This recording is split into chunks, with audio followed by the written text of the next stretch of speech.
नालंदा तक्षशिला 5000 साल पहले की बात है, जब पूरे वर्ल्ड में स्कूल का एस भी नहीं था।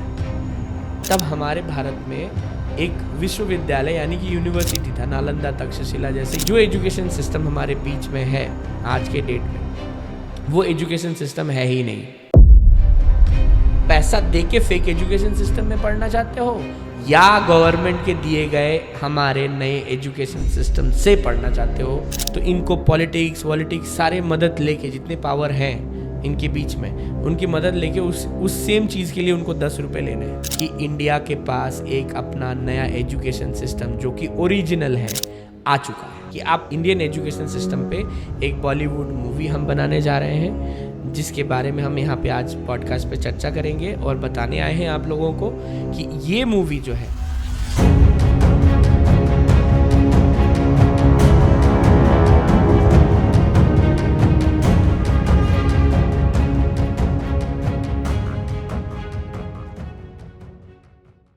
हेलो सर, कैसे हैं आप? बढ़िया। जी sir, thank you so much आपका कि आप हमारे दी यंग पॉडकास्ट के सेट पे आए।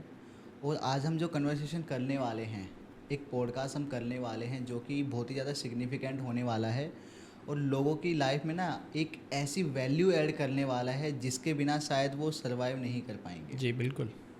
काफ़ी लोग हैं, लोग कहेंगे कि यार सर्वाइव तो हम अभी तक भी कर ही रहे हैं उसी सिस्टम के साथ, उसी चीज़ के साथ में। एग्जैक्टली। लेकिन आप कुछ ऐसा बताने वाले हैं कि जो चेंजेस अगर वो ले आएँ, अगर आपकी बातों को इम्प्लीमेंट कर दें या हो जाए, तो उनकी लाइफस्टाइल ऐसी हो जाएगी जैसी वो सोच भी नहीं सकते हैं। बिल्कुल सही बात है।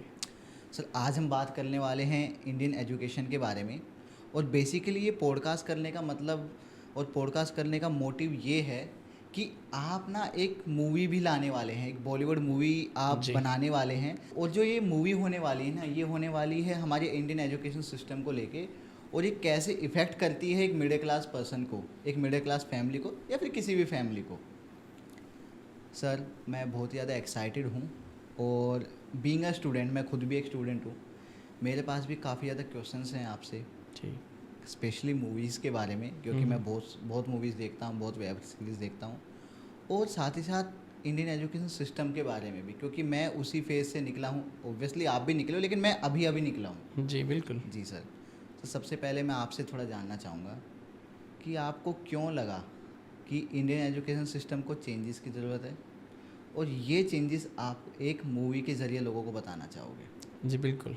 मैं आपके इस क्वेश्चन का आंसर इस तरह स्टार्ट करना चाहूँगा कि देखिए, एजुकेशन सिस्टम में चेंज करना है अगर सिर्फ इतनी बात की जाए, तो मुझे लगता है कि इंडिया ही नहीं बल्कि पूरे वर्ल्ड में काफ़ी लोगों को लगता है कि ये होनी चाहिए। जी, अब तो ये बहुत जगह साबित भी हो चुकी है, बहुत सारे पैरामीटर्स पे। आप यूट्यूब्स में ही जाके देख लीजिए या इंस्टाग्राम पे बहुत सारे रील्स आते हैं जिसमें बहुत बातें कही जाती है इंडियन एजुकेशन सिस्टम को लेके, उनको चेंज करने को लेके। पर हम जो कहने जा रहे हैं यहाँ पे आज, वो इंडियन एजुकेशन सिस्टम को चेंज करने की बात तो है ही नहीं, बल्कि समझ लीजिए कि वो जितनी बातें फ्लो हो रही हैं इंटरनेट पे या कोई भी स्पेस में, उनसे थोड़ा हटके है। रीज़न इज़ कि हमने जो बात अब आपसे यहाँ कहने जा रहे हैं वो एक रिसर्च पे बेस्ड है। मतलब वो कोई एजम्पशन नहीं है, या कोई ऐसा नहीं है कि हमने सोसाइटी में फील किया कि यार एजुकेशन चेंज कर दो यार, ठीक नहीं हो रहा है। ऐसा कोई कैजुअल बात नहीं है ये। This is a very serious topic. जी। और ये इतनी सीरियस टॉपिक है कि एक ह्यूमन लाइफ की एग्जिस्टेंस पूरी की पूरी इस पर डिपेंड करती है। अब मान के चलिए कि अगर ह्यूमन लाइफ एग्जिस्टेंस पे डिपेंड करती है, तो ये कितनी सेंसिटिव टॉपिक है। और इतनी सेंसिटिव टॉपिक है तो सिर्फ चेंज की बात करना, ये तो इसके लिए बिल्कुल भी मतलब कोई पैरामीटर आता ही नहीं है। अब हमारी जो रिसर्च है, उस रिसर्च पे बेसिस जो हम कहने आए हैं वो ये कह रही है कि ये चेंज नहीं, रिसर्च में ऐसी ऐसी बातें निकल के आई हैं, इतनी खतरनाक बातें निकल के आई हैं कि हमें आज और अब भी और इसी वक्त जानने की इसकी ज़रूरत है। इसीलिए हम लोगों को पॉडकास्ट पे आने की ज़रूरत पड़ी, urgently, as soon as possible लोगों तक ये बात पहुंचा सके। और इसीलिए एक बॉलीवुड फिल्म का माध्यम भी हमें सेलेक्ट करना पड़ा कि जितनी जल्दी से जल्दी और जितनी ज़्यादा से ज़्यादा लोगों तक ये पहुंचा सके, हम पहुंचा पाएँ, तो ये मज़ेदार बात होगी। और आगे इस पॉडकास्ट पे ये क्यों इतना इम्पॉर्टेंट और सेंसिटिव बात है, हम यही डिस्कस करेंगे आज। सर, एक छोटा सा सवाल और है मैं आपसे थोड़ा जानना चाहूँगा कि आपका टारगेट ऑडियंस क्या है, कौन है? देखिए, एजुकेशन सिस्टम का टारगेट ऑडियंस आप कभी फिक्स नहीं कर सकते, क्योंकि एजुकेशन सिस्टम किस ह्यूमन बीइंग के लिए ज़रूरत नहीं है बताइए। लेकिन उसमें एक टारगेट ज़रूर है हमारा, क्योंकि हम इंडियन हैं, भारतीय हैं, और आप जानते ही हैं, पहले से भी जाना जाता है कि भारत शिक्षा का केंद्र रहा है जी। और हम फिर से चाहेंगे कि भारत वापस अपनी उस ग्लोरी को, अपनी उस विशेषता को दोहरा पाए और एक बार फिर Bharat centre of knowledge for the world बन सके। तो इसीलिए हमारा फर्स्ट टारगेटेड ऑडियंस तो हमारे भारतीय लोग ही होंगे, मतलब कि 150 करोड़ लोग, और उनसे फिर ये बदलाव पूरे 800 करोड़ लोगों तक पहुँचे, ये हमारी कोशिश रहेगी। तो यही है, 150 करोड़ लोग ही हमारे टारगेट है पहले। सर एक बात और आती है, जी। आप माफिया जानते हैं? बिल्कुल। जी। तो सर मैं यहाँ पे आपसे थोड़ा जानना चाहूँगा कि आपने रिसर्च की है तो आपको एक चीज़ पता लगी होगी, जी मेरे से ज़्यादा ही पता लग गई होगी क्योंकि मैंने रिसर्च नहीं की, आपने रिसर्च की है। जी बिल्कुल। एक टर्म होती है एजुकेशन माफिया, जी। और आप एजुकेशन सिस्टम को ही चेंज करने जा रहे हैं, हम्म। तो आप एजुकेशन माफिया को कैसे हैंडल करोगे? बहुत ये फिल्मी क्वेश्चन भी है जी। और हमारा प्रोजेक्ट भी फिल्म से कहीं ना कहीं रिलेट होता है। तो लेकिन खैर जो, लेकिन ये क्वेश्चन सीरियस भी हाँ, है। पर ये सीरियस भी है। एग्जैक्टली मैंने इसलिए फिल्मी कहा क्योंकि देखिए, आपने ये टर्म जो माफिया है ना, ये आपने फिल्मों में ही सुना होगा ज़्यादा। होते हैं ये, ठीक है, लेकिन जो ग्राउंड रियलिटी में होते हैं उनको बोलते नहीं है कोई, और ना ही कभी फिंगर पॉइंट करके बताएंगे कि ये माफिया है, वो दिखेंगे ही नहीं आपको, वो अंडरग्राउंड है। माफिया का एग्जैक्ट मतलब क्या होता है? एग्जैक्टली तो मैं उसी पे आ रहा था कि ये वर्ड हमने सुना है माफिया, जी।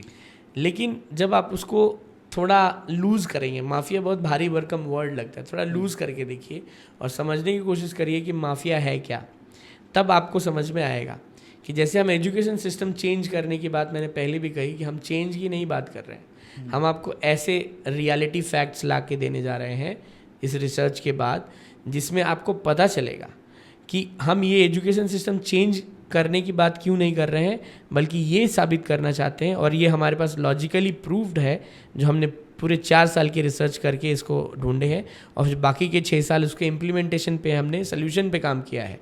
तो वो 4 साल का रिसर्च ये कहता है कि जो एजुकेशन सिस्टम हमारे बीच में है आज के डेट में, वो एजुकेशन सिस्टम है ही नहीं।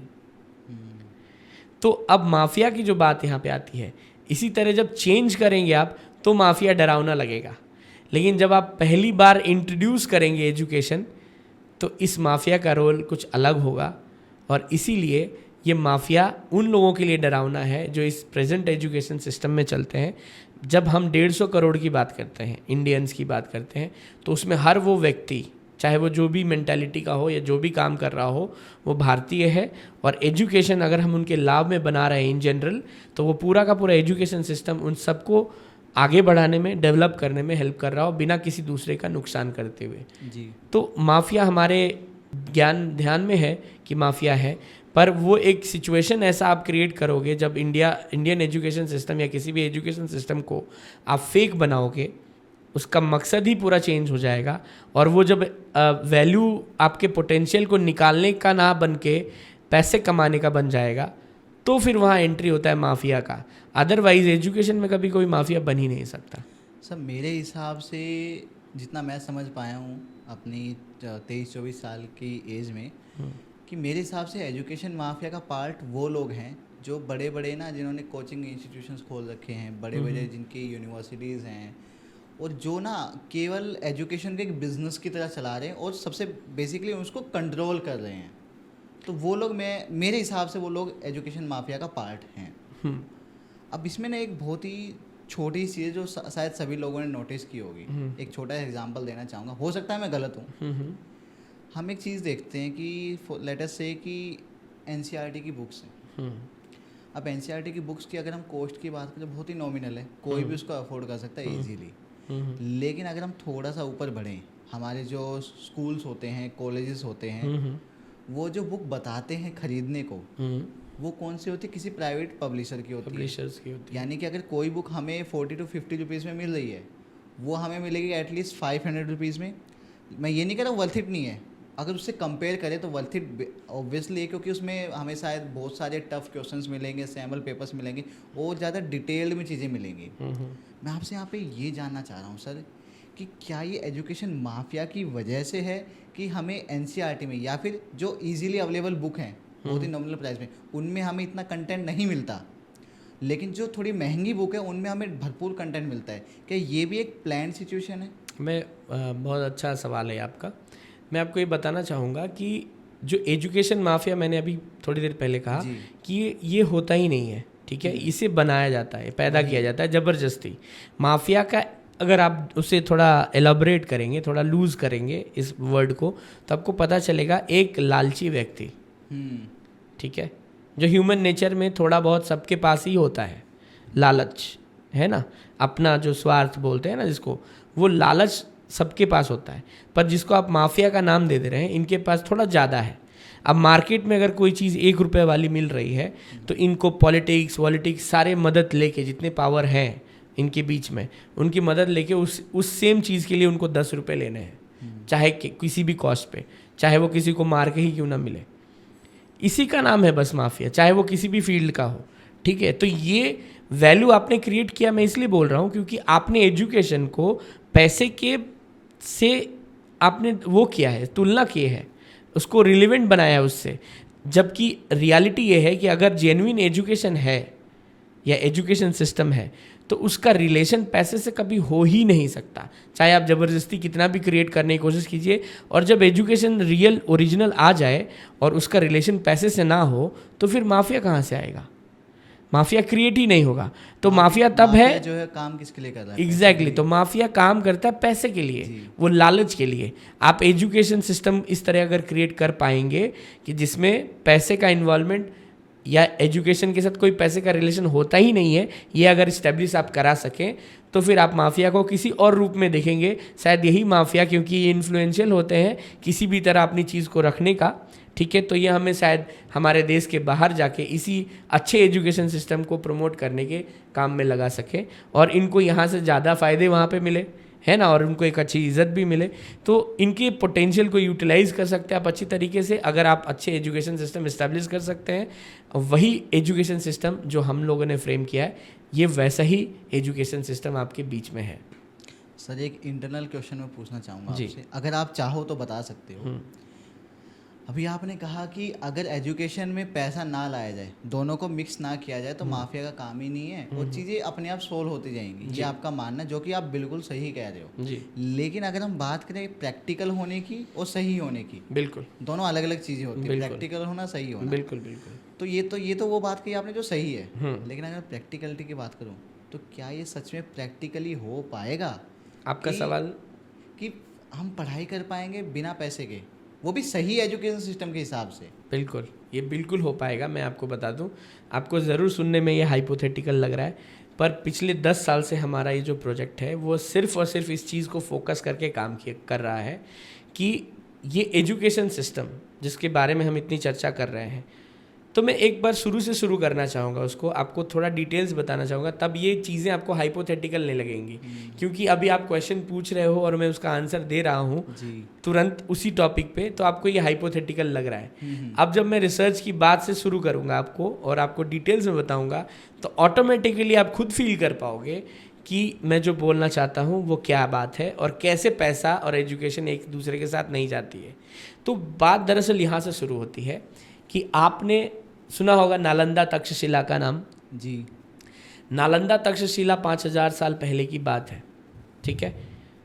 उस समय जब पूरे वर्ल्ड में स्कूल का एस भी नहीं था, तब हमारे भारत में एक विश्वविद्यालय यानी कि यूनिवर्सिटी था, नालंदा तक्षशिला जैसे यूनिवर्सिटीज़ थे, ठीक है। तो यूनिवर्सिटीज़ थे, इसका मतलब ये भी स्थापित है, मैं ये रिसर्च की बात कह रहा हूँ आपको, जो हमारी 4 साल की रिसर्च थी, तो ये भी स्थापित है उसमें कि अगर यूनिवर्सिटीज़ रही होगी जब दुनिया में स्कूल भी नहीं है हमारे यहाँ, तो यहाँ यानी कि ये परफेक्ट कोई एजुकेशन सिस्टम आपके पास रहा होगा, एक फ्रेमवर्क एजुकेशन सिस्टम का रहा होगा।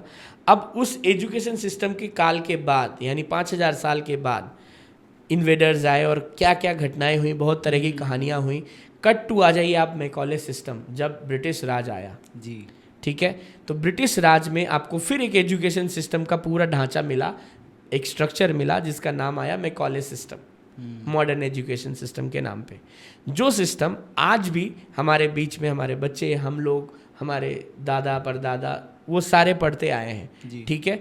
तो वो मैकॉले सिस्टम को एक स्टिकर नया मिल गया 1947 में आज़ादी के बाद, इंडियन एजुकेशन सिस्टम के नाम से। अब ये इंडियन एजुकेशन सिस्टम तो वही रहा फ्रेमवर्क, उसमें चेंजेस के नाम पे 3-4 बार चेंजेस किए गए, जिसमें रिसेंट चेंज जो था न्यू एजुकेशन पॉलिसी का था, अभी जो 2020 में न्यू एजुकेशन पॉलिसी हुई। तो ये स्ट्रक्चर में चेंज नहीं था, एजुकेशन सिस्टम बनाया नहीं गया, इस एजुकेशन सिस्टम में 4 बार बदलाव किए गए। अब जो इसमें इम्पॉर्टेंट चीज़ आती है कि हमारा रिसर्च जब हुआ, रिसर्च में ये निकल के आया कि जो मैकॉले एजुकेशन सिस्टम था, बनाया गया था, वो मैकॉले एजुकेशन सिस्टम सिर्फ एक स्टिकर था, यानी कि ये हम लोगों के साथ एक ब्लफ था। हमें ये बताया गया कि ये एजुकेशन सिस्टम है ताकि हम उस ट्रैप में फंस सके। एक्चुअली में वो एजुकेशन सिस्टम था ही नहीं। यानी कि ये मान लीजिए कि 5000 साल पहले हमारे पास एजुकेशन सिस्टम का फ्रेमवर्क था, और अब आज हमारे बीच में जब हम बैठ के पॉडकास्ट शूट कर रहे हैं तब तक हमारे बीच में कोई एजुकेशन सिस्टम मौजूद नहीं है, और ये आने वाला भी आगे नहीं है, क्योंकि आप इसके ऊपर किसी को चर्चा करते हुए भी नहीं सुन रहे होंगे, ठीक है। तो अब मान के चलिए कि जब एजुकेशन सिस्टम है ही नहीं 5000 साल में, तो आपको हमें उसके बारे में कोई जानकारी नहीं है जी। और जब जानकारी नहीं है हमें इसके बारे में, तो हमने जो 4 बार बदलाव किए वो किस में किए, बात समझने वाली है। तो अब ये प्रायोरिटी हमारी नहीं है कि एजुकेशन सिस्टम में क्या कमी है, क्या लूप होल है, क्या हमें ठीक करना है, चेंजेस करना है। नहीं, पहले तो ये चीज़ है कि आपको एजुकेशन सिस्टम ओरिजिनल जो है वो ले आना है, लोगों को बताना है कि ये एजुकेशन सिस्टम है। ये आपके पास सबसे बड़ा चैलेंज है। एजुकेशन सिस्टम चेंज की बात नहीं है यहाँ पे, आप समझ रहे हो। यहाँ पे बात है कि एजुकेशन सिस्टम नया से ओरिजिनल आपको बनाना है, पहले तो ये चैलेंज है, और फिर आपको उन्हें लोगों को इंट्रोड्यूस कराना है, उनको लॉजिकली बताना है, प्रूफ करना है कि ये एजुकेशन सिस्टम है ओरिजिनल, और आप जो पहले वो देख रहे थे, अभी जो जिसको आप मान के बैठे वो फेक है एजुकेशन सिस्टम। तब लोग रियलाइज जब अगर कर पाएंगे ना, तब हम एजुकेशन सिस्टम इस्टेब्लिशमेंट की बात करेंगे, ना कि एजुकेशन सिस्टम चेंज की बात करेंगे। ये 4 साल के रिसर्च में हमने निकाला, और उस 4 साल के रिसर्च के बाद जो बाकी का 6 साल गया, वो हमारे जितने टीम मेंबर्स थे हमारे फ्रेमिंग टीम के, सबके चेहरे पे, उसमें बहुत बड़े बड़े IAS रिटायर्ड भी थे, लेफ्टिनेंट कर्नल, ब्रिगेडियर, सारे रिटायर्ड पर्सन, और कुछ लोग इन सर्विस भी थे, कुछ कॉलेज स्टूडेंट्स हैं, स्कूल स्टूडेंट्स हैं, इन सब के पार्टिसिपेशन से, क्योंकि हर लेवल के क्वेश्चंस हमें चाहिए थे। जब हमने 4 साल का रिसर्च कंप्लीट किया तो सबके चेहरे पे क्वेश्चन मार्क थे कि सर इतनी बड़ी बड़ी चीज़ें बात निकल के आई, हम लोग तो हिल चुके हैं, हम शेक हो चुके हैं अंदर से, लेकिन क्या अब इसका सोल्यूशन निकालना पॉसिबल हो पाएगा? क्योंकि उनके पास ऐसा लग रहा था कि 5000 साल बाद हम लोग वो व्यक्ति हैं जो इस पे काम करने जा रहे हैं सोल्यूशन निकालने पे। पहली बार मैं ये दावे के साथ कह सकता हूँ कि पूरे दुनिया में इसके ऊपर सोल्यूशन निकालना तो बहुत दूर की बात है, इस पे बात भी नहीं कर रहे हैं लोग। वो काम हम करने जा रहे थे, और बाकी के जो 6 साल थे इस प्रोजेक्ट के, उस पर हमने काम किया, और हम आपको गर्व के साथ कह सकते हैं आज के डेट में कि इंडिया के पास एक अपना नया एजुकेशन सिस्टम जो कि ओरिजिनल है आ चुका है, हमने फ्रेम कर लिया है। तो ये हम सब के लिए बहुत बड़ी बात है। हम पूरे देशवासियों को इसके लिए खुद को भी कॉन्ग्रेचुलेट करना चाहेंगे कि हमने ये कर दिखाया है जो 5000 साल बाद होने जा रहा है इस देश में। और सबसे इंटरेस्टिंग बात जो आपने पूछी थी कि इसमें पैसे और फीस की बात कही थी, तो जो ओरिजिनल एजुकेशन सिस्टम है, उस ओरिजिनल एजुकेशन सिस्टम में हम ये दावा कर रहे हैं एकदम लॉजिक गारंटी के साथ, ठीक है, कि हम दावा कर रहे हैं कि अंबानी लेवल के भी अगर कोई फैमिली है, उनके भी बच्चे या किसी के ग्रैंड पेरेंट्स अगर इस सिस्टम में, अगर ये देश में सिस्टम लागू होता है और उस सिस्टम में पढ़ने आएंगे, तो हम चैलेंज करते हैं कि आप 1 रुपये भी फीस इसमें दे के दिखाओ। हमने ऐसा स्ट्रक्चर बनाया है कि आप 1 रुपये भी इसमें फ़ीस देना भी चाहें, चाहे आप अरबपति ही क्यों ना हो, आप नहीं दे पाएंगे। ये हम इसमें पूरी तरह से स्ट्रक्चर बना के रेडी करके आप लोगों के बीच में ले आए हैं। वो कैसे है मैं आपको डिटेल्स में बताऊंगा जब आगे हमारी बात होगी।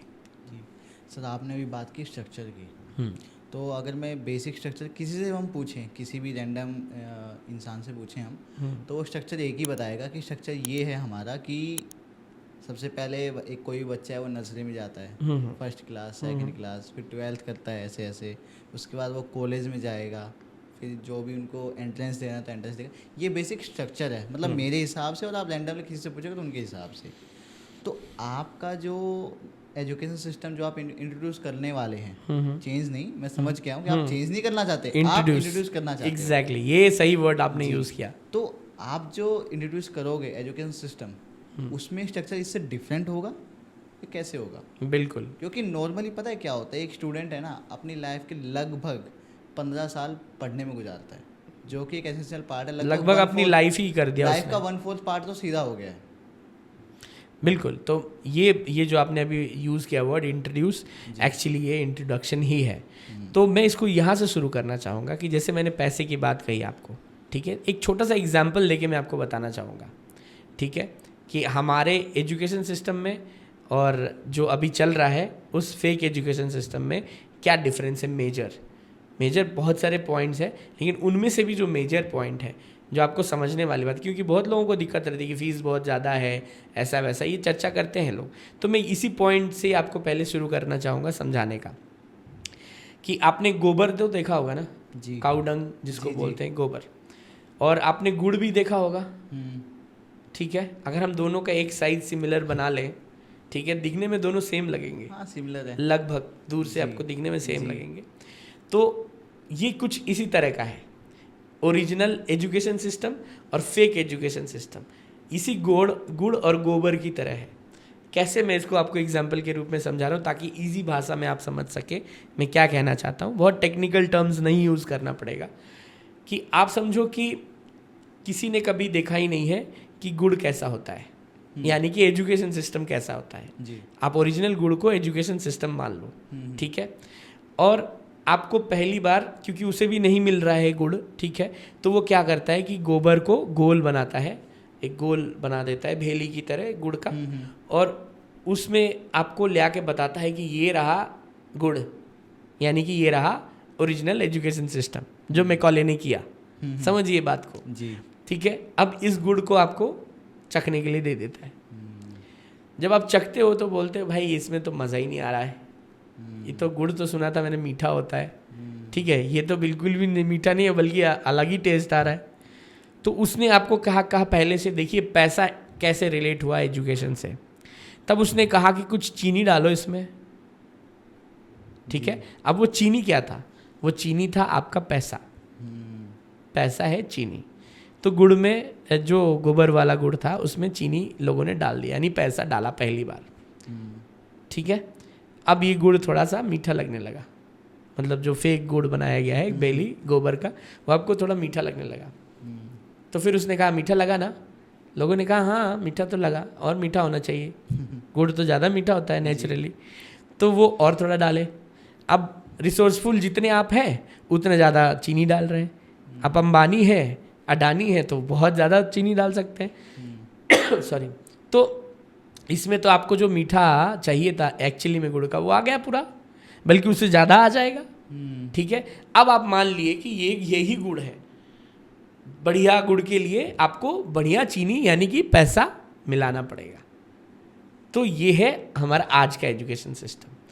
अब मुझे बताइए आप कि जो नेचुरल गुड़ मैं पहली बार इंट्रोड्यूस करने जा रहा हूँ, और वो सच में गुड़ है जो गन्ने के रस से बना है ना, गुड़ आता है, मैं वो लेके आपको रिसर्च करके उस पर काम करके माइन्यूट लेवल पे 10 साल देके, क्योंकि आज के ज़माने का 10 साल, जब हम इंटरनेट की लाइफ में जी रहे हैं, 5G के ज़माने में जी रहे हैं, 10 साल मतलब 100 साल होता है, कह सकते, क्योंकि सुपर फास्ट चेंजेस आ रहे हैं हमारे बीच में।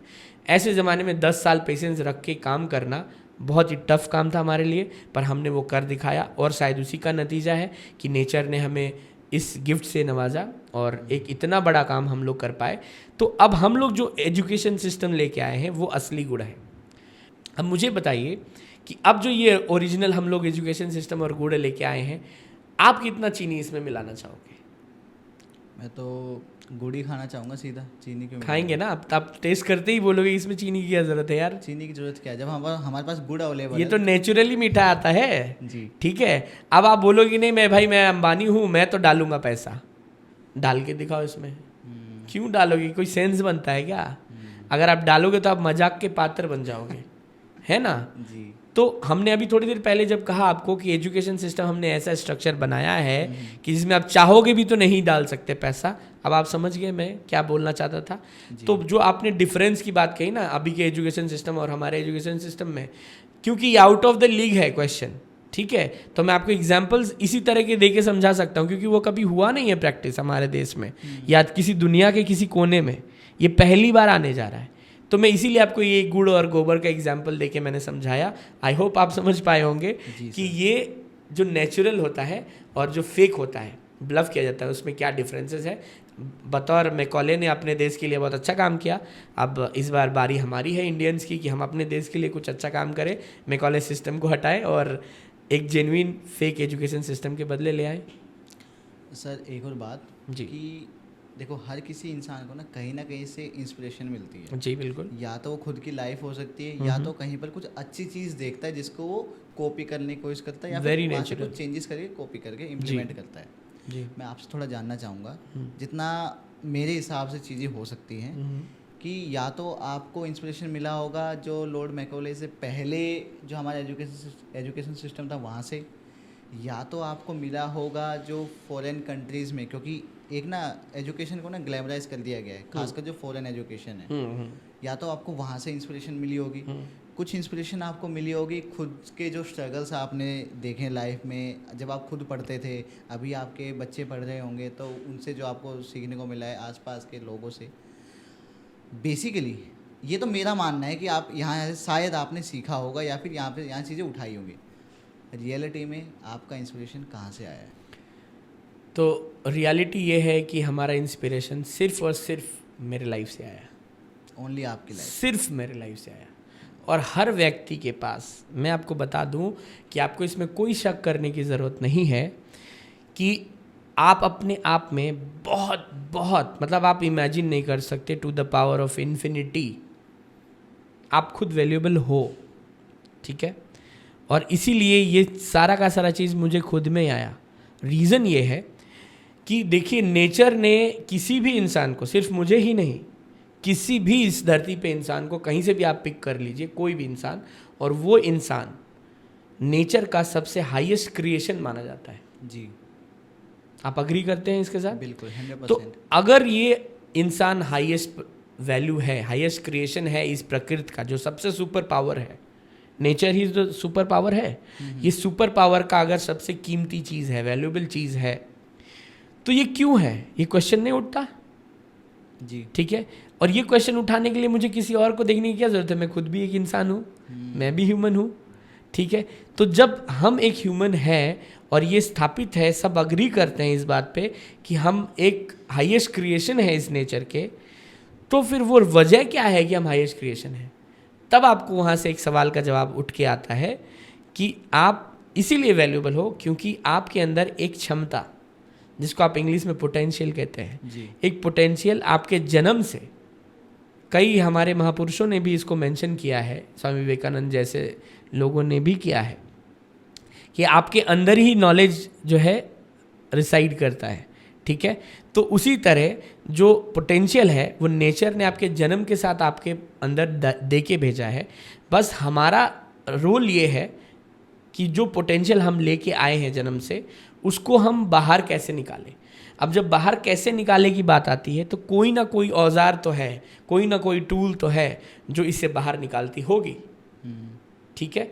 तो जब हमने ये क्वेश्चन हमारे सामने आया हमारे लाइफ में, हमारे साथ एक जो घटनाएं हुई, इंसिडेंट्स हुए, तो उस घटना से जब हमें ये बात निकल के आया, तब हमारे पास एक और उत्तर आया कि ये इसके लिए जो औजार और टूल है वो तो एजुकेशन सिस्टम है।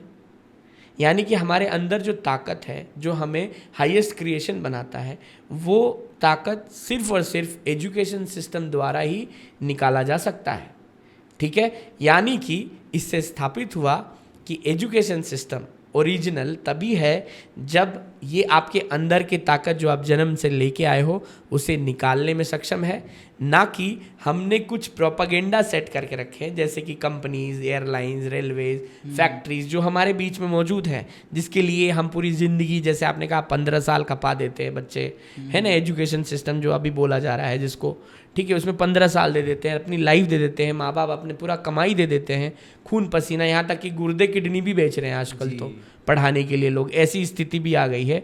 इतना इम्पोर्टेंट दिखा दिया गया है इसको कि ये एजुकेशन भाई बहुत कुछ तोप मारने वाला है ना, तो आप अपना कुछ भी बेच दो लेकिन ये ज़रूर कराओ। तो एजुकेशन तो ज़रूर कराना है, लेकिन यहाँ से होता है क्या एजुकेशन? अगर ऐसे बनाओगे तो यहीं से तो वो माफिया वाली जो बात आप कह रहे थे वो सब निकलती है ना। तो बात समझने वाली चीज़ है यहाँ पे कि जब फेक एजुकेशन सिस्टम है तो यहाँ पे यही चीज़ समझ में आएगा आपको कि वो प्रोपागेंडा जो बनाया है उसने, वो ये पूछेगा फेक एजुकेशन सिस्टम गवर्नमेंट बन के या कुछ भी रूप में बन के, है ना, आपको ये पूछना चाहेगा कि भाई तुम पैदा हो गए हो, ठीक है, हमारी पैसे और जीडीपी देश की जो है यहीं से आ रही है, ये कंपनीज और ये हेल्थ केयर और यहाँ से आ रही है, तुम इसमें अपने आप को कैसे ढाल सकते हो, आज से कोशिश में लग जाओ, क्योंकि ये प्रोपेगेंडा हमारे जीडीपी और हमको आगे बढ़ाने के लिए है, ठीक है। तुम्हारा पोटेंशियल जाए भाड़ में, ठीक है, we don't care, we don't bother about that, ठीक है। जब ये बात कह देता है एक एजुकेशन सिस्टम, वो वहीं पे फेक हो जाता है। और जो जेन्युइन होता है वो कभी आपको ये प्रोपागेंडा के लिए तैयारी करने के लिए और लाइफ बर्बाद करने के लिए नहीं कहेगा, बल्कि ये कहेगा कि आपके अंदर जो है उसको हम ऐसा सिस्टम बना के दे रहे हैं जिससे आप निकाल सकते हैं बाहर। यहाँ पे क्या होगा ना, जब आप ये काम करने लगोगे तो आप एक मिडिल क्लास फैमिली से बिलोंग करते हो या पुअर फैमिली से बिलोंग करते हो, आपके पास मिला जुला के जो कीमत है ना वो आपके समय ही है, जो ये एजुकेशन सिस्टम पूरा खा लेता है फेक, फिर आपको कहीं का नहीं छोड़ता है।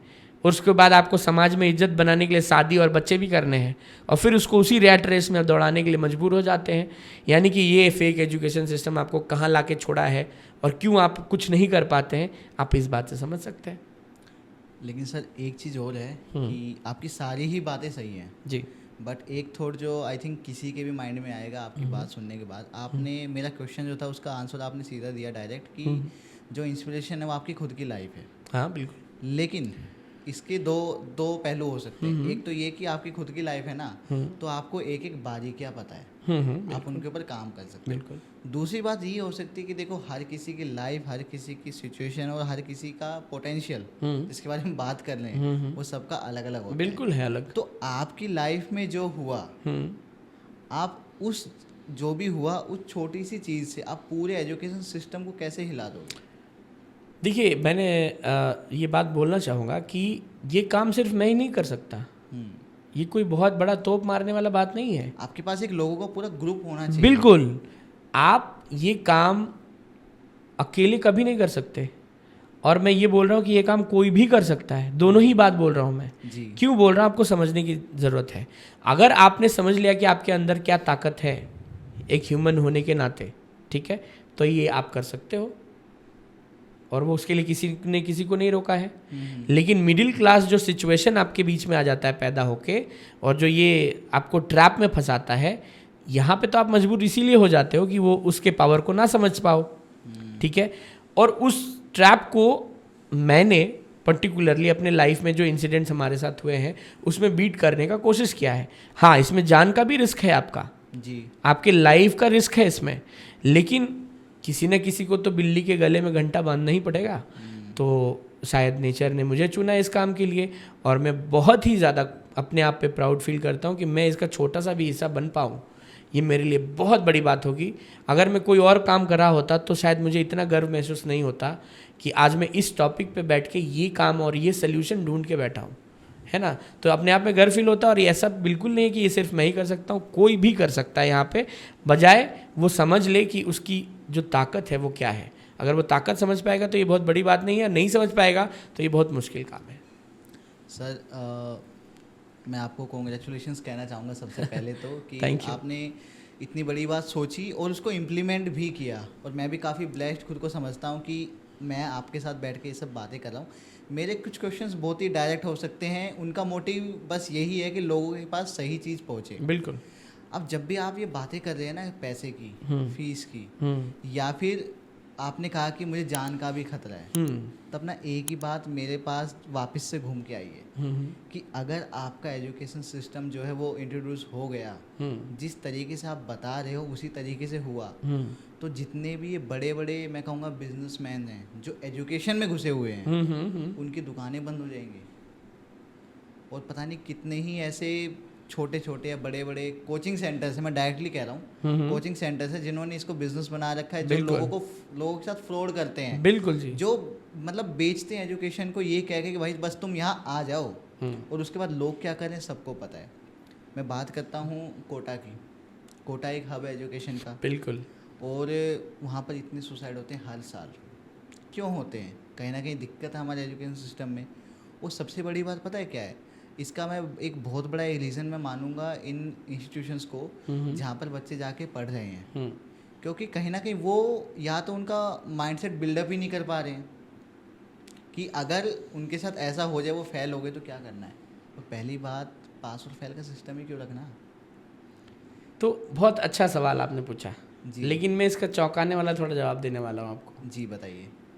आपने जैसे बताया कि देखिए ये लोग जो बिज़नेस जिनको मिल रहा है या जो इतने बड़ी इंडस्ट्री खोल के रखे हैं जिससे कमाई कर रहे हैं और एजुकेशन को पूरा बिजनेस के रूप में बदल दिया गया है, एकदम फैक्ट है।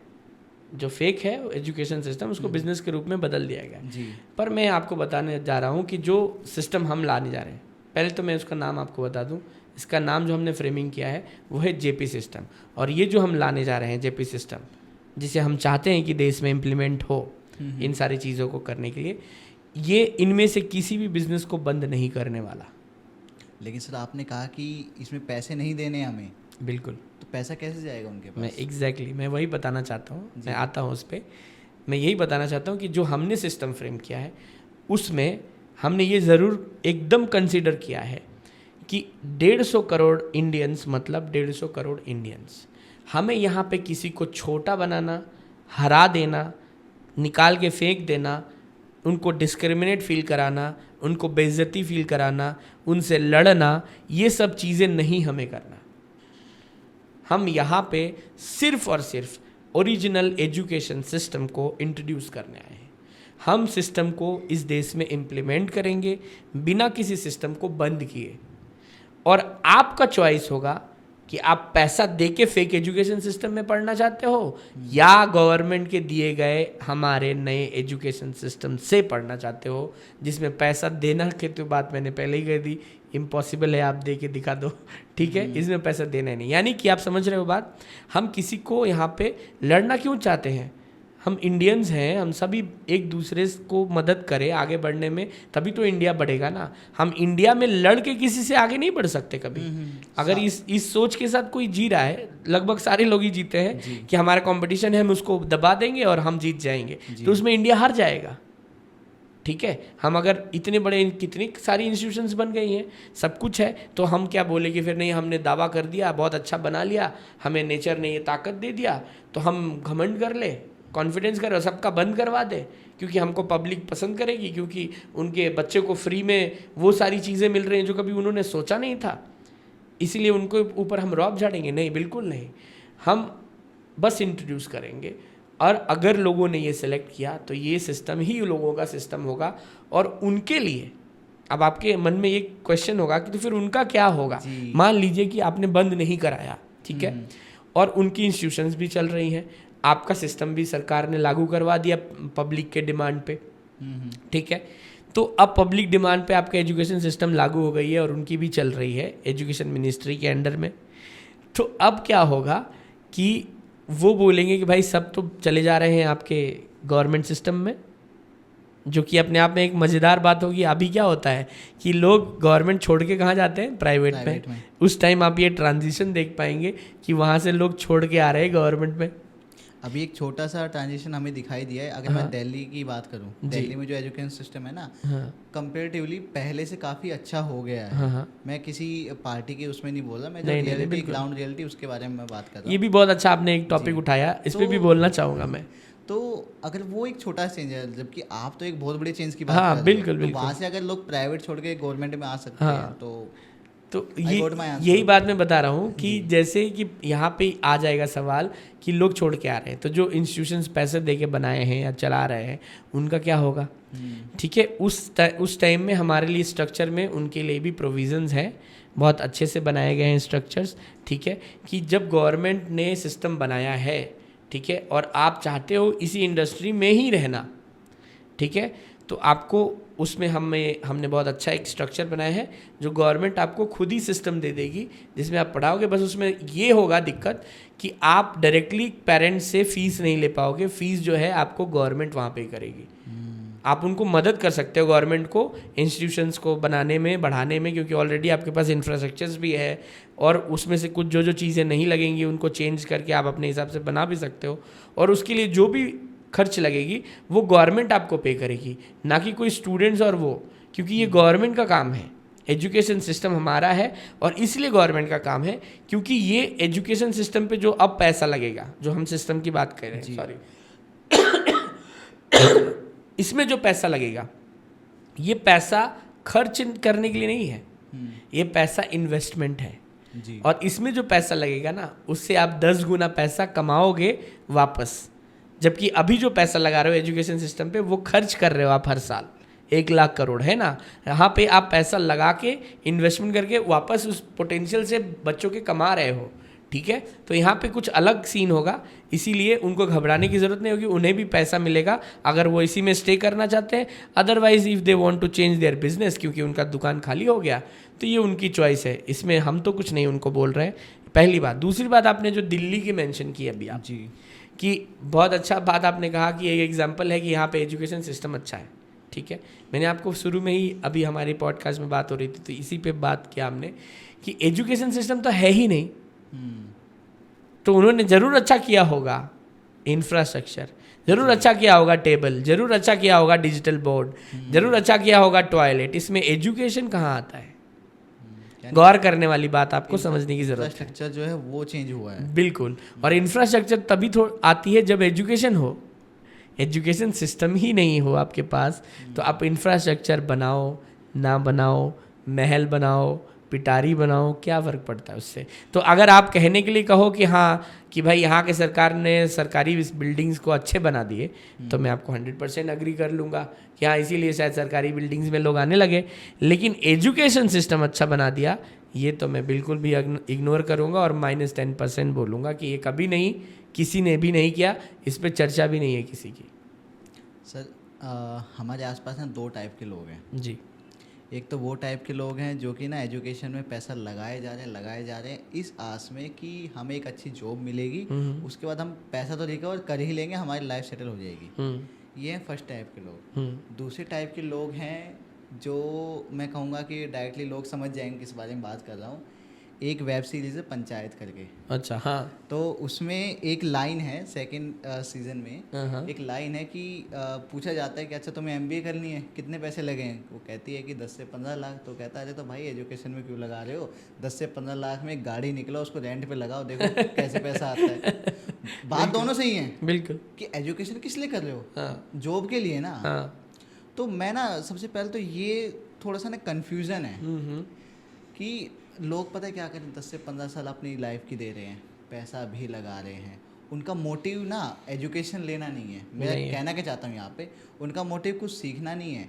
उनको अगर डायरेक्टली पैसा दे के डिग्री मिल जाए ना, जॉब मिल जाए, रेडी है करने के बिल्कुल। उनको किसी को एजुकेशन चाहिए ही नहीं। ज़्यादातर लोग अगर कोई मना कर रहा है ना तो इसका मतलब झूठ बोल रहा है, ऐसा है। नहीं तो देखिए, अगर मैंने कहा ना कि जो नेचुरली इंसान है ये भी तो एक नेचर का प्रोडक्ट है ना, ठीक है। आप जिस भगवान या किसी के भी बारे में बात करते हो तो ये भी तो उसका हिस्सा है ना, अंश है ना। तो ये इतना तो समझदार है कि नकली और असली क्या होता है। भले वो समझ नहीं पा रहा हो लेकिन वो कर वही रहा है जो एक्चुअली में होना चाहिए। फेक एजुकेशन सिस्टम कौन लेना चाहेगा, ठीक है। जब एजुकेशन सिस्टम को फेक है और लेकिन वो ज़रूरी भी है सिस्टम में, तो आप क्या करोगे ऐसे सिस्टम में? आप चाहोगे कि किसी भी तरह अच्छा पैसा लेके मिलता है, दे लो यार, छोड़ो 15 साल कौन नहीं इसके लिए फालतू चीज़ वेस्ट करेगा, है ना। तो ये उसका परिमाण है, ये उसका मतलब आप बोल सकते हैं एग्जाम्पल्स है प्रूफ करता है, जो चिल्ला चिल्ला के कहता है कि ये एजुकेशन सिस्टम फेक है, ये एजुकेशन सिस्टम नहीं है, लेकिन लोग सुन नहीं पा रहे हैं। इसमें उनकी दोष नहीं है, क्योंकि इस पर किसी ने काम नहीं किया। जिस रिसर्च और स्ट्रक्चर की बात हम कह रहे हैं, हमने काम किया है, इसीलिए हम ये समझ पा रहे हैं बात को और हम आपको बता पा रहे हैं। ठीक है, जैसे अभी पंचायत का ही जो आपने चर्चा किया, उसमें उसने कहा ना कि 15 लाख एजुकेशन सिस्टम में क्यों डालोगे। ठीक है, हो सकता है उस कहने डायलॉग लिखने वाले को ये पता ही नहीं हो। जैसे मैंने कहा कि आउट ऑफ लीग चल रहा है हमारा जो रिसर्च है, वो ये कभी पता ही नहीं किया होगा कि वो एजुकेशन सिस्टम है ही नहीं। अगर उसे पता होता तो वो ये डायलॉग इस तरह कहता कि वो 15 लाख रुपए एजुकेशन सिस्टम आ जाने दो तब डालना, हो सकता है एजुकेशन सिस्टम असली आए तो उसमें पैसा ही नहीं डालना पड़े। ये डायलॉग कुछ ऐसा हो सकता था, लेकिन वो इसलिए क्योंकि स्टीरियोटाइप है, किसी के लिए अलग नहीं है। आप भी और पंचायत वाले वो लोग भी, चाहे दुनिया के कोई भी लोग अगर एजुकेशन के बारे में बात करेंगे तो अभी मेंटालिटी उनकी स्टीरियोटाइप ही है कि पैसे से एजुकेशन को अलग नहीं कर पाएंगे, लेकिन असली एजुकेशन में पैसे का कोई रोल नहीं होता है। सर, जैसा कि मैंने स्टार्टिंग में बताया लोगों को और आपसे भी डिस्कस हुआ कि आपकी ना इसी के बारे में एक मूवी आने वाली है, जो एजुकेशन सिस्टम आप इंट्रोड्यूस करने वाले हो उससे रिलेटेड आप मूवी में बहुत अच्छे से उसको बताने वाले हो, ऑन स्क्रीन पर दिखाने वाले हो। तो ऐसे काफ़ी सारी चीज़ें हैं जो शायद हम यहाँ पर प्रॉपरली डिस्कस ना कर पाएँ, तो लोग वो जाके वो मूवी देख सकते हैं। अब मैं थोड़ा मूवी के बारे में जानना चाहूँगा सर। जी, बहुत अच्छा किया आपने कि ये बात शुरू कर दी। ठीक है, मैं बस बोलने ही वाला था कि ये जो जितनी बातें हम लोग कह रहे हैं, ठीक है, ये बातें आपको सुनने में बहुत इंटरेस्टिंग लग रही होंगी, और लेकिन ये इतना आसान नहीं रहा है, हमारे लिए बहुत स्ट्रगलिंग रहा है। 10 साल, जैसे कि मैंने कहा, 100 साल के बराबर रहा इस पे काम करना, पेशेंस रखना, और अब जब हम लोग सक्सेसफुली वो कंप्लीट कर चुके हैं तो हम चाहेंगे कि ये पूरे देश के पास जाए। ठीक है, ऐसे सिनारियों में जब हम बड़े से बड़े ग्रुप ऑफ पीपल के पास जब ये रखना चाहते हैं तो हमें बहुत संभल के चलना पड़ता है, क्योंकि ये सेंसिटिव मैटर है। तो हम जाके किसी पॉलिटिशियन को हाथ में दे देंगे और कहेंगे कि ये इम्प्लीमेंट कराओ, तो आप सब जानते हैं, आप भी जानते हैं कि क्या हाल होगा, क्या जवाब होगा इसका, है ना। जवाब तो होगा ही, और हाल क्या होगा मेरा और इस प्रोजेक्ट का, वो सब आप जानते हैं। ठीक है, तो हमने सोचा कि जब इंडिया यूथ है, भारत जब जवान है, एकदम अच्छी आबादी, बड़ी आबादी जो है यूथ है इंडिया की, यानी कि इंडिया खुद यूथ यंग है आज के डेट में, आपके पॉडकास्ट के नाम की तरह द यंग पॉडकास्ट, वैसे ही द यंग इंडिया जब है, तो हमें थोड़ा स्मार्ट सोचना चाहिए। स्मार्ट क्यों ना सोचें कि हम जो ये पॉलिटिशियंस और गवर्नमेंट चुन के लाते हैं, जो लोग हैं, ठीक है, पेरेंट्स, उनके बच्चे इस एजुकेशन सिस्टम के विक्टिम हैं, तो हम ये बात गवर्नमेंट के पास क्यों ले जाएं, हम ये बात उनके बच्चे और उनके पेरेंट्स के पास क्यों ना ले जाएं। और जब इतने बड़ी देश की आबादी है 150 करोड़ में, और उन तक जब बात ले जाने की जब सिचुएशन आती है ना, तो लोग इसीलिए अब फिर कंफ्यूज हो जाते हैं कि यार इतना बड़ा आबादी तक पहुंचाएंगे तो पैसा लगेगा, खर्च लगेगा, कौन सा पोडियम सेलेक्ट करें, है ना। तो ये कन्फ्यूज़न आती है। इसमें जो है बॉलीवुड फिल्म एक सबसे बेस्ट ऑप्शन होकर निकलता है, क्योंकि हमने देखा कि बॉलीवुड में जो पोटेंशियल है, जो बॉलीवुड इस्तेमाल कर सकती है, ये पोटेंशियल अभी तक बॉलीवुड के हिस्ट्री में कभी इसने अपना पोटेंशियल पूरी तरह से इस्तेमाल नहीं किया, जो ये प्रोजेक्ट पहली बार करने जा रहा है। तो मैं आपको बता दूं कि इसी रिसर्च पे बेस्ड इंडियन एजुकेशन सिस्टम पे एक बॉलीवुड मूवी हम बनाने जा रहे हैं, जिसके बारे में हम यहाँ पे आज पॉडकास्ट पे चर्चा करेंगे और बताने आए हैं आप लोगों को कि ये मूवी जो है ये उन हर पेरेंट्स के घर तक इस बात को और उस स्ट्रक्चर को बिना ब्रेक किए, बिना किसी को लीकेज किए, बिना किसी पॉलिटिशियंस को इसमें टांग लड़ाए, है ना, उन सब से छिपा के बचा के सीधा आप तक हम लेके आना चाहते हैं। इसमें हमें बहुत आप लोगों की सपोर्ट की भी ज़रूरत है, इसीलिए हम बचा के ले आ रहे हैं इसको। और डायरेक्टली आपको मूवी, क्योंकि जैसे मूवी बनती है तो आप मूवी तो रिवील नहीं कर सकते ना पब्लिक में पहले, लेकिन कुछ बातें हैं जो इम्पोर्टेंट जिस पे बेस्ड है, मैं तो बता ही रहा हूँ आपको।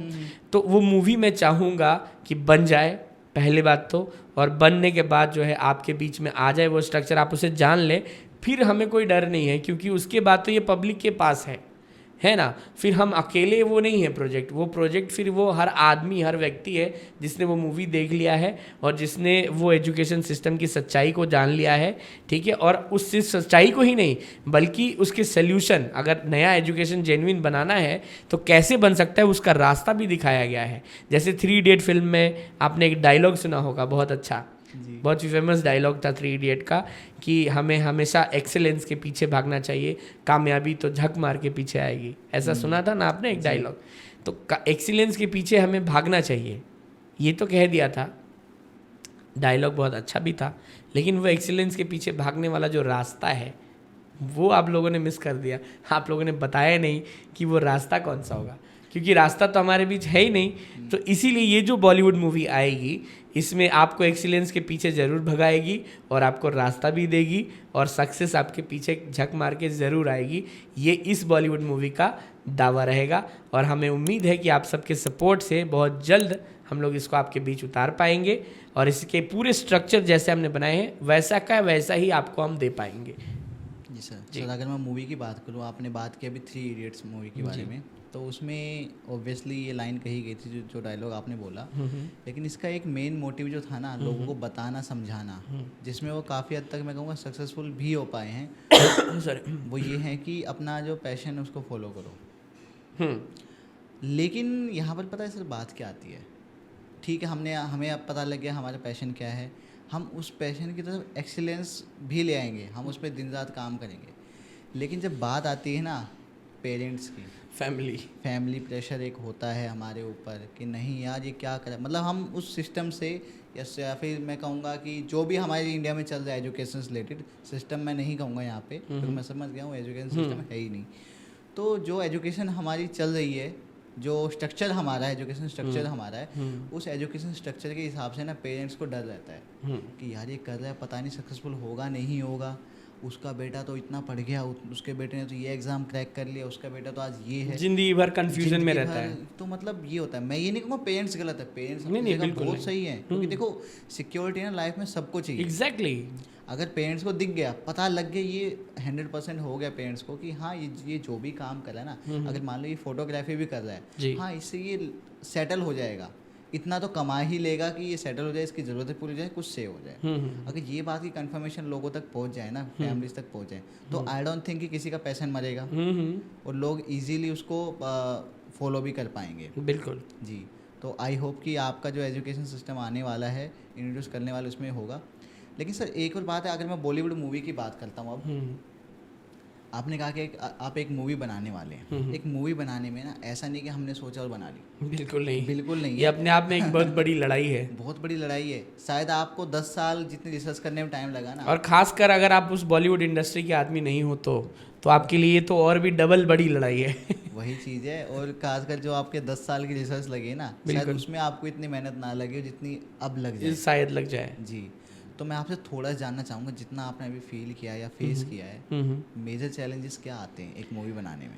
हाँ, मेजर चैलेंजेस जैसे कि मैंने कहा कि हमारे रिसर्चेस में भी आए थे, ठीक है, उनको जिस तरह से हमने टैकल किया, अब हमें आदत हो गई है। तो हमें लगता है कि जो दुनिया में किसी ने नहीं किया या अभी तक जो शुरू नहीं किया या हमारे नॉलेज में नहीं है कि किसी ने शुरू किया, तो अगर उसका हम समाधान निकाल सकते हैं तो ये बड़ा चैलेंज तो है, बिल्कुल ठीक है, डेफिनेटली कोई डाउट नहीं इसमें, लेकिन इसका भी सोल्यूशन हम निकाल पाएंगे। हमने ऐसा सोचा, और हमने ऐसा सोचा ही नहीं बल्कि हमने निकाल लिया।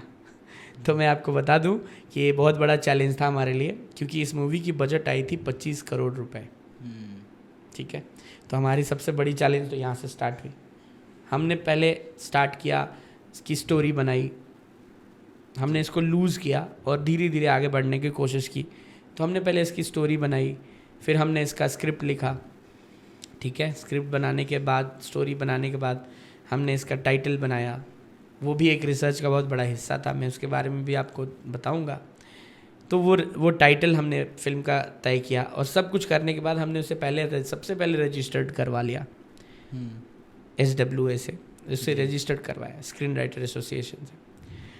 तो हमने उसे रजिस्टर्ड करवाया, कराने के बाद हमने सोचा कि ये 25 करोड़ का बजट, क्योंकि वो स्क्रिप्ट आने के बाद ही आप तय कर पाते हैं कि क्या बजट होगा उस मूवी का, किस तरह से बनेगा, क्योंकि उसमें डिफाइन होता है कितने कैरेक्टर्स हैं, है ना, उनका क्या कॉस्ट्यूम्स हैं, क्या क्या चीज़ें जगह पे लोकेशंस लगेंगी।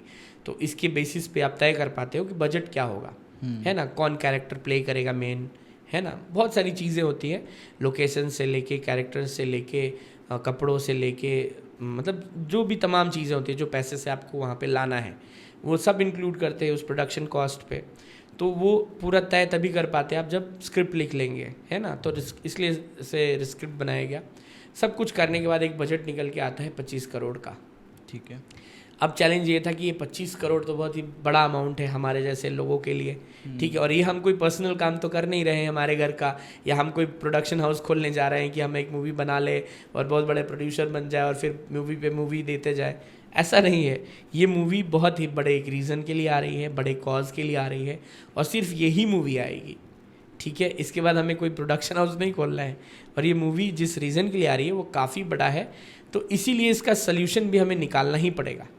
हम छोड़ भी नहीं सकते कि 25 करोड़ बड़ा अमाउंट है इसलिए यहाँ तक आ गए रिसर्च करके, अब मूवी बनाने की बारी है तो क्विट कर दो, नहीं, ऐसा नहीं। हमने उसमें भी लड़ाई लड़ी और हम लोग उसके ऊपर भी एक स्ट्रक्चर बनाने का कोशिश किया, और फाइनली हमने एक स्ट्रक्चर बना लिया। जबकि हमारे पास बहुत सारे ऑफर्स आए, बहुत सारे लोग आए फाइनेंसर्स ऑन बोर्ड जो हमें कहना चाहे कि हम करेंगे आपको सपोर्ट। ऐसा नहीं कि हमें नहीं मिला, हमें मिला हमारे कॉन्टैक्ट्स के थ्रू, क्योंकि हम लोग इतने बड़े काम में शामिल थे और हमारे पास बहुत सारी अच्छी टीम भी थी। तो उनके मदद से किसी न किसी के लिंक से हमें कहीं ना कहीं से मिलता रहता था सपोर्ट। लेकिन वो सपोर्ट हमने एक लेवल पे जाके इग्नोर कर दिया जब हमारी स्ट्रक्चर तैयार हो गई। कुछ लोग तो 15 करोड़, कुछ 20 करोड़, कुछ पूरे पैसे देने के लिए तैयार थे कि हम करेंगे, ठीक है। लेकिन हमने वो मना कर दिया। वो इसलिए मना कर दिया क्योंकि जो स्ट्रक्चर हमने तैयार कर लिया था वो मुझे लगा कि इससे बढ़िया स्ट्रक्चर और कुछ नहीं हो सकता। तो सबसे पहले मैं बता दूं कि हमारा जो जेपी सिस्टम नाम है, एजुकेशन सिस्टम जो हमने फ्रेम किया है, वो जेपी सिस्टम को लागू करवाने के लिए हम लोग एक जेपी आंदोलन करने जा रहे हैं, ठीक है जी। मैं इसलिए बता रहा हूँ कि ये उस स्ट्रक्चर का पार्ट है। तो जेपी आंदोलन के नाम से एक ऐप भी हमारा है प्ले स्टोर्स वगैरह पे, ठीक है। तो प्ले स्टोर पे आप जाके जेपी आंदोलन ऐप को भी आप इंस्टॉल करके देख सकते हैं वहाँ पे कि उसमें जो जेपी है उसका फुल फॉर्म क्या है। बहुत लोग कंफ्यूज हो जाएंगे। जेपी आंदोलन ऑलरेडी इंडिया में एक हो रखा है जी। इंडिया का सबसे बड़ा आंदोलन जयप्रकाश नारायण जी का, उसको रिस्पेक्ट देते हुए हम लोगों ने एक और जेपी आंदोलन दूसरा इंडिया में स्टार्ट किया है। वो इस सोच से किया है कि इस जेपी का फुल फॉर्म होगा जन प्रायोजित आंदोलन, जिसका मतलब है पीपल स्पॉन्सर्ड रेवोल्यूशन, मतलब लोगों के द्वारा किए जाने वाला आंदोलन। ये किसी ज्योतिष पांडे या किसी एक विकास जी या किसी और एक व्यक्ति का काम नहीं है, या किसी ऑर्गेनाइजेशन या बॉलीवुड प्रोड्यूसर का काम नहीं है। ये पूरे लोगों का काम है, क्योंकि बच्चे उनके विक्टिम हैं, सबके बच्चे विक्टिम हैं इस सिस्टम में। हमारे अकेले बच्चे नहीं हैं, और ना ही किसी आपके बच्चे होने वाले होंगे वो होंगे, ना ही जो आने वाले बच्चे हैं वो होंगे, बल्कि सब हर इंडिविजुअल के बच्चे हैं। तो हम सबका योगदान बनता है इसमें। हम जानते हैं कि आप किसी न किसी ट्रैप में अपने लाइफ के एग्जिस्टेंस के लिए फंसे हुए हैं कि आप जिंदा रहें, इसके लिए कमाई करना है, दिन भर आप व्यस्त रहते हो, समय नहीं है आपके पास। तो हमने ये सब चीज़ को दिमाग में रखा और उसके हिसाब से एक स्ट्रक्चर बनाया कि हम किसी पैसे वाले आदमी को इसमें इन्वॉल्व नहीं करेंगे। इसलिए नहीं करेंगे क्योंकि जो 25 करोड़ दे सकता है ना, आप मेरी बात मान लीजिए कि वो बिना पॉलिटिकल कनेक्शन के नहीं होगा। और यही चीज़ें हमने देखी कि जो लोग आए वो उनका कहीं ना कहीं इंक्लिनेशन किसी ना किसी पॉलिटिकल पार्टी की तरफ था ही। और जब एक पॉलिटिकल पार्टी किसी चीज़ में इंक्लूड हो गई, हाँ, तो उसमें कुछ ना कुछ तो अपने चेंजेस गड़बड़ होना ही है आपको, क्योंकि वो उनके वोट बेनिफिट के लिए वो ट्रांसफॉर्म कर देंगे। वो चाहेंगे कि इस प्रोजेक्ट से हमें वोट कैसे मिले, या फिर हमारा नाम हो गया हमने करवाया। एग्जैक्टली, नाम हो जाए तो पैसा कमा ले, हमारा वोट पर सरकार जीत के आ जाए तो आप पैसा ही कमाएंगे वहाँ पे। सरकार जीत के आएगी मतलब पावर, पैसा, यही है आपके पास। तो ये उस मकसद के लिए नहीं यूज़ होना चाहिए। इसीलिए हमने वो उसको सिरे से नकार दिया कि किसी एक व्यक्ति से हम ये फंडिंग नहीं लेंगे। तो हमने क्या किया, बहुत ही मज़ेदार एक स्ट्रक्चर बनाया। हमने कहा कि इस फिल्म का ओनर कोई एक ही क्यों रहना है, हमेशा एक ही व्यक्ति क्यों फाइनेंस करेगा।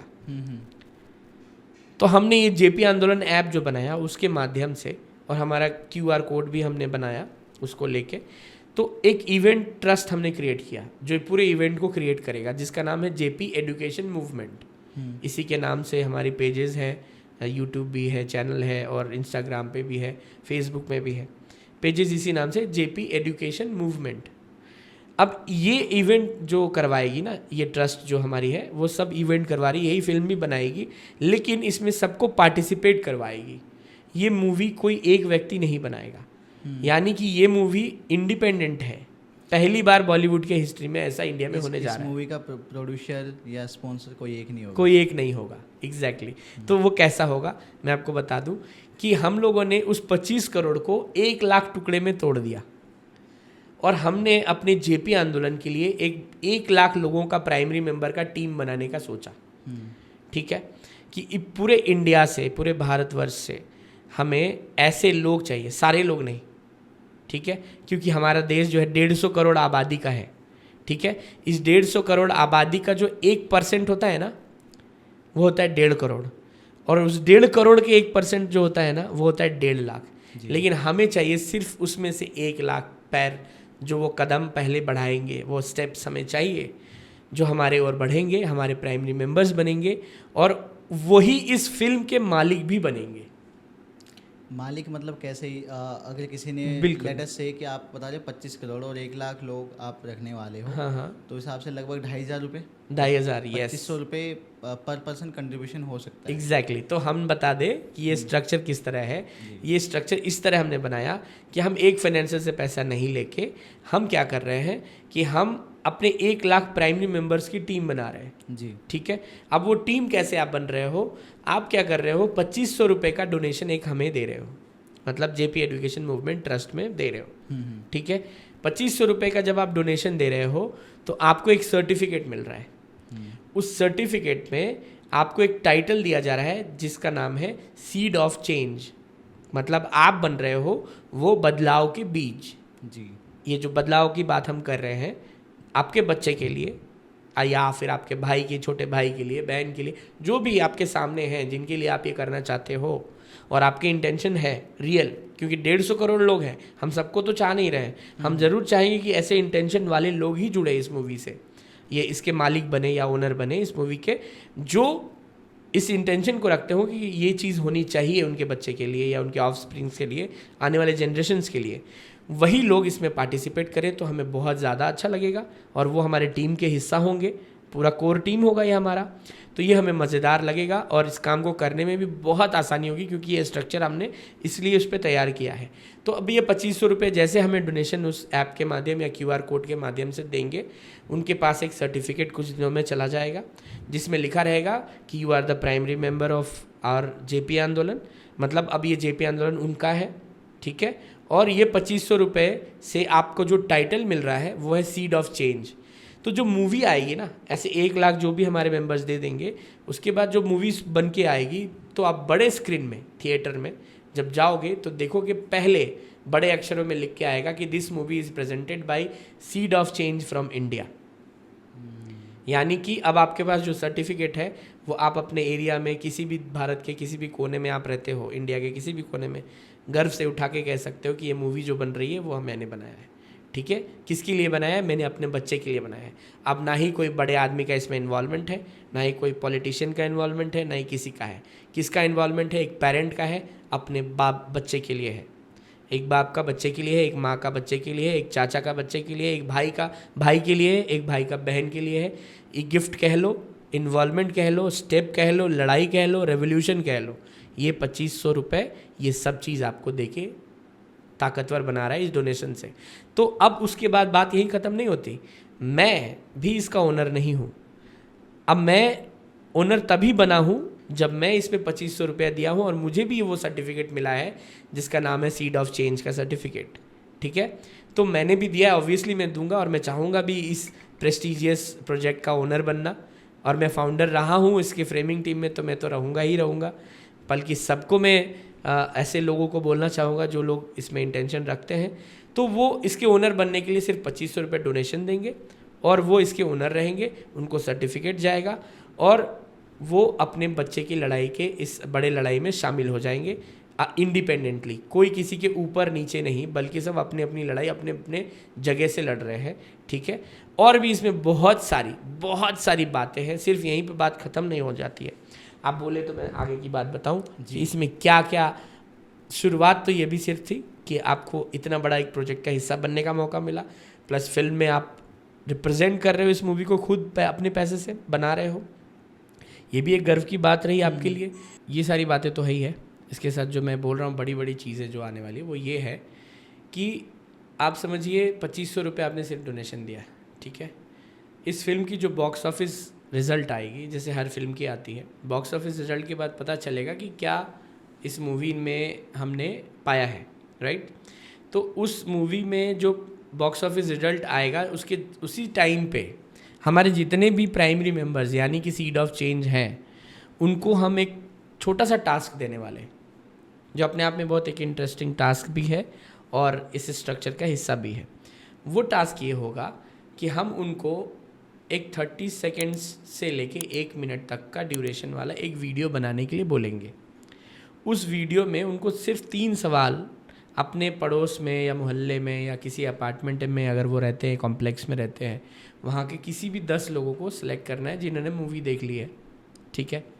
तो वो आपके कोई भी एज ग्रुप के हो सकते हैं जो मूवी देख सकते हैं या समझ सकते हैं, जैसे बच्चे भी हुए, स्कूल स्टूडेंट्स, ठीक है, वो ओल्ड एज दादा दादी या कोई भी लोग हैं आपके आस पड़ोस में लोग हैं, ठीक है, आपके फैमिली मेम्बर्स से हैं, माता पिता या कोई भी, किसी भी एज ग्रुप के 10 लोगों को बिठाइए, उनसे ये 3 सवाल पूछिए। हमारे प्राइमरी मेंबर्स के लिए ये टास्क रहेगा।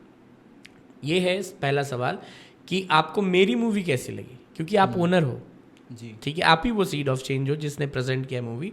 तो आप ये पहला सवाल उनसे पूछिए रिकॉर्ड करते हुए कि आपको ये मेरी मूवी कैसी लगी, तो वो आप उनका रिव्यू देंगे, ठीक है, पहला क्वेश्चन। दूसरा क्वेश्चन कि अब आप एजुकेशन सिस्टम के बारे में क्या सोचते हो।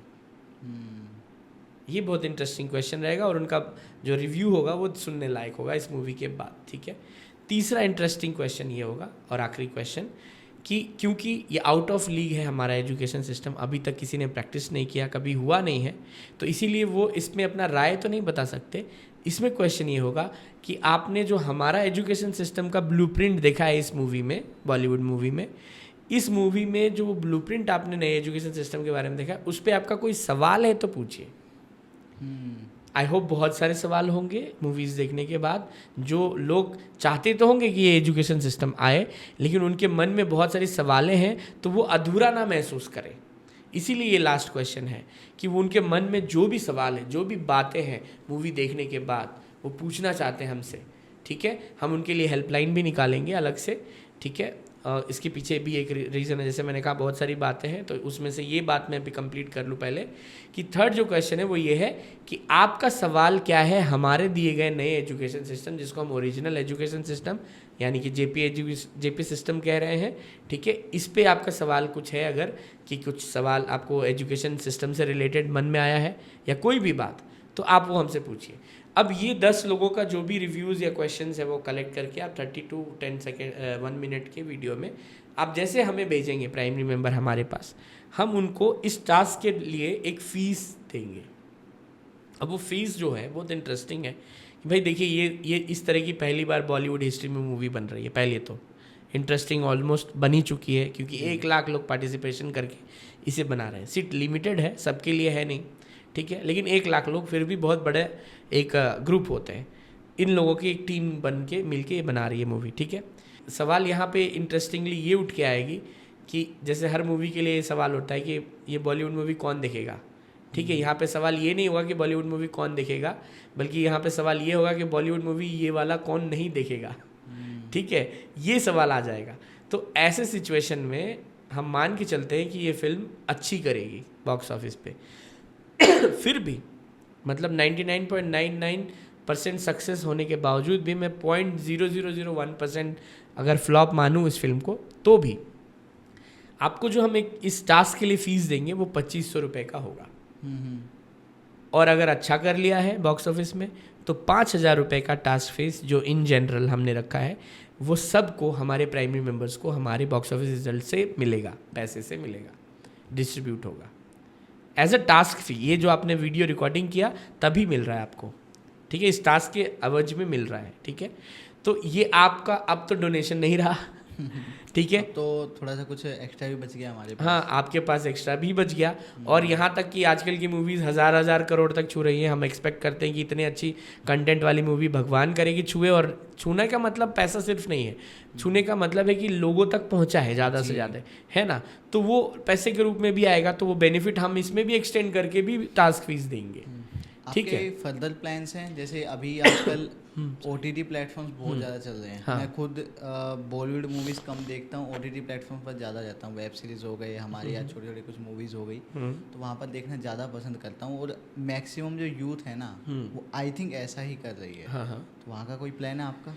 नहीं, देखिए बात ऐसा है कि ये जितनी सेंसिटिव मूवी है और इस मूवी को जिस तरह के इम्पैक्ट चाहिए या अटेंशन चाहिए, आप कह सकते हैं फोकस, वो OTT नहीं क्रिएट कर सकता। तो OTT पे बहुत बाद में हो सकता है हो सकता है, मैं ये नहीं कहता हूँ कि ज़रूरी है कि आएगा ही, पर बाद में हो सकता है, इसके बारे में सोचा जाए। लेकिन ये थिएटर के लिए ही मूवी आएगी, ठीक है, क्योंकि हम चाहते हैं कि ये जब आप OTT में मूवी देख रहे हो, कभी बीच में कॉल आता है, आप अटेंशन तोड़ते हो और जाते हो, कॉल लेते हो, फिर वापस आके देखते हो कि आपके पास ऑलरेडी है वो सब्सक्रिप्शन और कभी भी आप देख सकते हो। लेकिन जब यहाँ पे बात आती है थिएटर्स की, तो उसमें आप एक अंधेरे कमरे में 3 घंटे तक, ठीक है, अटेंशन देके फोकस, आप पूरी चीज़ को देखते हो। और ये जो हम नई तरह की एजुकेशन सिस्टम इंट्रोड्यूस कराने जा रहे हैं, ये 5000 साल बाद होने वाली घटना है, ठीक है। तो इसमें आपको आदत नहीं है, आपके दादा परदादा से समय से चला आ रहा है एक प्रैक्टिस, उसको समझना आपके लिए फोकस बहुत ज़रूरी है। इसीलिए हम थिएटर को पर्टिकुलरली सिलेक्ट कर रहे हैं कि लोग जाएं और इम्पैक्टफुल तरीके से इस बार सिर्फ 300 रुपये में एंटरटेनमेंट लेके ना आए। यहाँ पे आपको भर के एंटरटेनमेंट मिलेगा इस मूवी में भी। ऐसा नहीं है कि ये बहुत इंटेलेक्चुअल मूवी है तो इसमें आपको डॉक्यूमेंट्रीज तरह की बोरिंग चीज़ें देखी, नहीं, ऐसी नहीं है। पूरे एंटरटेनिंग होगी, आजकल के यूथ के डिमांड के हिसाब से होगी, लेकिन इसमें ये सारी चीज़ें आपको जो मैंने कही है वो देखने को मिलेगा एक कहानी के रूप में, ताकि आप इन चीज़ों को पूरी तरह से अच्छे से समझ लो। तो आप जाएंगे 300 रुपये में सिर्फ एंटरटेनमेंट नहीं बल्कि सब कुछ लेके आएंगे, और एक बदलाव का जो सीड ऑफ चेंज का आपने वादा किया था, आपने सर्टिफिकेट लिया बना था, आप जिसको जिस नाम से जाना जा रहा था, वो उम्मीद आप रियलिटी में बदलते हुए देखेंगे और उसको ग्राउंड लेवल पे लेके आएंगे इस मूवी हॉल के बाहर। तो ये चीज़ें जो है इस मूवी से मिलेगी, इसीलिए हमने थिएटर्स को सेलेक्ट किया है। अब मैं एक और एडवांटेज आपको बताना चाहूँगा। ये तो थिएटर वाले क्वेश्चन के आपके जवाब हो गए जी। अब एक और, जैसे कि मैंने कहा बहुत कुछ है, तो आपने डोनेशन दिया, मूवी बनाई, अपने बच्चे के लिए बहुत बड़ा गिफ्ट, जो आपका एक हो सकता है पिज़्ज़ा पार्टी हो रहा होगा कभी का 2500 रुपये का, या कहीं पे डिनर कहीं आपने कर लिया, आपका वो एक दिन का वो सिर्फ डेडिकेट कर दिया आपने इसके लिए, बहुत ज़्यादा कुछ नहीं मांगा गया इसीलिए आपसे, और ये आप ही के लिए मांगा जा रहा है, ठीक है। नहीं तो ये संभव नहीं है। अब मान के चलिए मेरी बात को कि इतनी बड़ी आबादी में इस सिस्टम के चेंज तो बहुत दूर की बात है, मतलब बात करना भी पॉसिबल नहीं है। आपके इस छोटे से कदम से ये काम हो सकता है आसानी से, जो हमने इतने दिन से स्ट्रक्चर बनाया है। अगला पड़ाव ये है कि अब आप हमारे क्योंकि मेंबर है 1 लाख, ठीक है, तो अब ये जब मीडिया के पास जा रही है, बॉलीवुड मूवी के बाद लोगों के पास जा रही है तमाम लोग देख रहे हैं इसको, मूवी को देखने के बाद 3 महीने का जो गैप होगा, इस 3 महीने के गैप के बाद 15 एपिसोड्स और आपको देखने को मिलेंगे। और ये एपिसोड्स में OTT की एपिसोड की बात नहीं कह रहा हूँ, ये एपिसोड जो सत्यमेव जयते आमिर खान की एक आई थी, आपने देखा था नेशनल टीवी पे या बाकी चैनल्स पे भी, उस तरह के वीकेंड्स पे हम एक 15 एपिसोड का एक सीक्वेंस लेके आएंगे, जिसमें 15 एपिसोड्स में जो क्वेश्चंस आपने, हमारे प्राइमरी मेंबर्स ने कलेक्ट किए हैं, 10 लाख क्वेश्चंस, 1 लाख लोगों ने 10-10 क्वेश्चंस किए थे, तो 10 लाख क्वेश्चंस प्लस हमारे टोल फ्री नंबर से क्वेश्चंस, ईमेल आईडीज़ पे क्वेश्चंस, उन सारे क्वेश्चंस को इकट्ठा करके कॉमन या ज़रूरी जो क्वेश्चंस है, और ये सिस्टम कैसे इम्प्लीमेंट होगी उसका डिटेलिंग सब का सब खोल के आपके सामने रखा जाएगा उस 15 एपिसोड्स में इस फिल्म के बाद। इस फिल्म को अगर सक्सेस हुई तो वो 15 एपिसोड्स में आपको पूरा डिटेलिंग, मतलब सक्सेस इन सेंस कि ये देश चाहता है कि ये एजुकेशन सिस्टम हमारे देश में आए, यानी कि उसके बाद अब हम उस एजुकेशन सिस्टम को खोल के रखने की स्थिति में आ जाएंगे। अब हमें किसी की डर नहीं, कोई पॉलिटिशियंस की डर नहीं, किसी पैसे वाले की डर नहीं, कोई इंडस्ट्रीज की, टाइकून्स की डर नहीं। अब सबके बीच में होगा ये प्रोजेक्ट, और सब जानेंगे कि हमारे एरिया में अगर ये सिस्टम लागू हो रहा है तो कौन सा चीज़ छोड़ दे रहे हैं या कौन सा चीज़ आप नहीं कर रहे हैं। आप खुद जाके उनसे बोल सकते हो कि हमारे एरिया में तो ये वाली चीज़ नहीं हुई, ठीक है, आप वो खुद सुपरवाइज करके देख सकते हो। तो ये आप मतलब कि आप समझो कि इसी सीक्वेंस में प्राइमरी मेंबर के आप सुपरवाइज़र भी बन गए। तो ये कितना बड़ा आपको एक अपॉर्चुनिटी, आपके ऊपर भरोसा और आपको जिम्मेदारी देके जा रहा है काम, कि आप अपने आने वाले जनरेशन्स के लिए दे के जाओ, ठीक है। इसके अलावा बहुत सारे लोग आई होप कि हमारे देश में हैं, जैसे कि जो चाहते होंगे, मतलब बहुत ही बच्चे हैं जो स्टूडेंट्स होंगे या कॉलेज स्टूडेंट्स होंगे जो चाहते होंगे कि भाई हम भी इसमें पार्टिसिपेट करें, क्योंकि ये इतनी बड़ी लड़ाई है, इतनी बड़ी प्रोजेक्ट है देश के लिए और दुनिया से जुड़ रही है ये लड़ाई, है ना। हो सकता है हम लोग आगे लीडर बने इसके लिए और दुनिया हमें सिर्फ इसी से सिस्टम से फॉलो करे, तो वो भी इसमें पार्टिसिपेट कर सकते हैं, क्योंकि हमारे पास लिमिटेड सीट है 1 लाख, तो हम सीड ऑफ चेंज सिर्फ 1 लाख ही बना सकते हैं जी। ठीक है, पूरे देश के कोने से। लेकिन उनको अगर पार्टिसिपेट करना है तो वो क्या कर सकते हैं कि मिनिमम 10 रुपये, सिर्फ 10 रुपये के सपोर्ट से हमें मदद कर सकते हैं, ठीक है। वो 20 रुपये दे दे, 50 रुपये दे दे, 100 दे दे, 500 दे दे, कुछ भी दे दे, मिनिमम 10 रुपये भी दे दे, हम उसको सपोर्ट के रूप में उसे लेंगे और वो हमारे लिए बहुत मजबूती का काम करेगा और आप उसके सपोर्टर बनोगे, आप उसका हिस्सा बनोगे, ये आपके लिए भी गर्व का बात होगा। और इन सब के बाद ये जो सपोर्ट हम ले रहे हैं, जिससे हम इस आंदोलन को चला पा रहे हैं, ठीक है, या ये प्रोजेक्ट को चला पा रहे हैं ट्रस्ट में, ठीक है, इन सब के बाद हम एक गिफ्ट के रूप में जो हमारे जो 2500 डोनर वाले हैं, डोनेशन है, प्राइमरी मेंबर जिनको हम सीड ऑफ चेंज कर रहे हैं, उनके लिए एक बहुत ही बढ़िया एक गिफ्ट के रूप में आप बोल सकते हैं हमारे तरफ से उपहार, क्योंकि उन्होंने एक हिम्मत किया, ये पहले लोग हैं जो आगे बढ़े हैं इस लड़ाई के लिए, तो उन्हें हमें कुछ स्पेशल देना था। तो वो स्पेशल जो हमारे लिए गिफ्ट है इनके लिए, जो सरप्राइज़ बहुत बड़ा है, जो सबका किसी लोगों का तो सपना रहता होगा अपने जीवन में, वो ये रहेगा कि जो पहले 1000 डोनर आएंगे हमारे लिस्ट में, उन पहले 1000 पूरे के पूरे 1000 डोनर्स को हम ऑडिशन के लिए भेजेंगे इस फिल्म के, क्योंकि हमें इस फिल्म में 10 कॉमन चेहरे चाहिए, मतलब आम लोगों में से जो कभी फिल्म से इंडस्ट्री से रिलेशन नहीं रखे हैं, फ्रेशर है, लेकिन उनका खूब मज़ा आता है फिल्म देखने में या उसमें रोल निभाने में, उनकी मनोकामना होगी या वो चाहते होंगे कभी वो स्क्रीन पे दिखना। तो ऐसे 1000 जो हमारे फर्स्ट डोनर होंगे सॉरी 1000 जो फर्स्ट डोनर होंगे, उन सभी को ये अपॉर्चुनिटी मिलेगा ऑडिशन देने का, और उनमें से कोई 10 हमारे इस फिल्म के स्क्रीन पे दिखने का मौका पाएंगे, वो इस फिल्म के स्क्रीन पे दिखेंगे, ठीक है। तो ये आप सबके लिए बहुत बड़ा एक अपॉर्चुनिटी भी होगा जो फिल्म इंडस्ट्री में आना चाहते हैं, एक गिफ्ट के रूप में, क्योंकि देखिए कॉज तो बहुत बड़ा है, प्रोजेक्ट बड़ा है, वो सब चीज़ें अलग है, उसके बावजूद हम ये अलग से एक एंटरटेनमेंट के रूप में आपको और एक मौका के रूप में, बहुत लोग कोशिश करते होंगे हम शायद इसी प्रोजेक्ट के बहाने किसी 10 लोगों का सपना पूरा कर सकें, तो हमारे लिए बहुत बड़ी बात होगी। इसके लिए आपको कुछ अलग से पेमेंट या किसी को कुछ नहीं देना, ये सिर्फ और सिर्फ इस प्रोजेक्ट के हिस्सा वाले लोग ही कर सकते हैं, ठीक है। केवल आपको ऑडिशन देना है, बस आपको ऑडिशन देना, और वो भी कास्टिंग डायरेक्टर जो हमारे होंगे वही सिलेक्ट करेंगे आपको कि वो उसमें से वो 10 कौन होंगे चेहरे। तो ये आप लोगों के लिए एक अपॉर्चुनिटी भी है, ये सारी बड़ी चीज़ें हैं इसमें। जी सर मुझे क्या लगता है ना कि हमारी जो इंडियन ऑडियंस है जो मूवीज़ देखने वाली है, वो ना इस मामले में काफ़ी चूज़ी, काफ़ी पिकी और काफ़ी समझदार है, क्योंकि हमने देखा है पीछे ना, ऐसा नहीं है कि एजुकेशन सिस्टम को लेके पहली बार कोई मूवी आ रही है, बहुत बार आई है और हिट भी हुई हैं। हाँ। मैं कुछ नाम लेना चाहूँगा, 3 इडियट्स हैं, हाँ। उसके बाद सुपर 30 ऋतिक रोशन वाली आई थी, अभी रिसेंटली एक 12th फेल आई है विक्रांत मासी की, और भी बहुत सारी मूवीज़ हैं जो मतलब ये चीज़ दिखाती हैं कि हाँ कमियां तो हैं, हाँ। और लोगों को वो चीज़ पसंद भी आती, लोग उनको प्रमोट भी करते हैं। हाँ। लेकिन बस आपकी जो मूवी है ना, वो थोड़ी सी डिफरेंट होने वाली है कि जो भी प्रॉब्लम्स वहाँ पे दिखाई गई, वहाँ पे क्या क्या है प्रॉब्लम आपको दिखा दिया और आपको एक छोटा सा तरीका बता दिया कि हाँ आप ये चीज़ कर लो शायद हो जाएगा। लेकिन आपकी जो मूवी है वो इन प्रॉब्लम्स को दिखाएगी, साथ ही साथ में इनका एक ऐसा सॉल्यूशन लेके आ रही है कि शायद जो जैसे इन मूवीज़ के एंडिंग में जो खुशियाँ आई है ना, हाँ। कि यार एग्ज़ाम क्रैक हो गया, हाँ। या सक्सेसफुल हो गए, एक्सीडेंटली ना हो जी वो ऐसे ना हो, वो सच में लोग फील कर पाएंगे। एग्जैक्टली लोग जो वो हर किसी के लाइफ में इक्वल अपॉर्चुनिटीज की तरह आएंगी, एक सिस्टम के थ्रू आएंगी। ऐसा नहीं कि एक्सीडेंटली किसी लड़के के साथ अच्छा हो गया या किसी व्यक्ति के साथ अच्छा हो गया XYZ। एजुकेशन सिस्टम ही ऐसा हो कि ये हर किसी के लाइफ में लेके आए अपॉर्चुनिटी इस तरह का, और उन सबको मौका मिले। तो ये इसमें और एक इंटरेस्टिंग बात मैं आपसे बोलना चाहूँगा, अगर आप मुझे इजाज़त दें तो। जी बताइए। एक इंटरेस्टिंग बात यह है कि देखिए आप एजुकेशन सिस्टम की जब बात करते हैं ना, तो एजुकेशन सिस्टम पे मूवी मैं नहीं मानता कि कोई आई है, मैं नहीं मानता।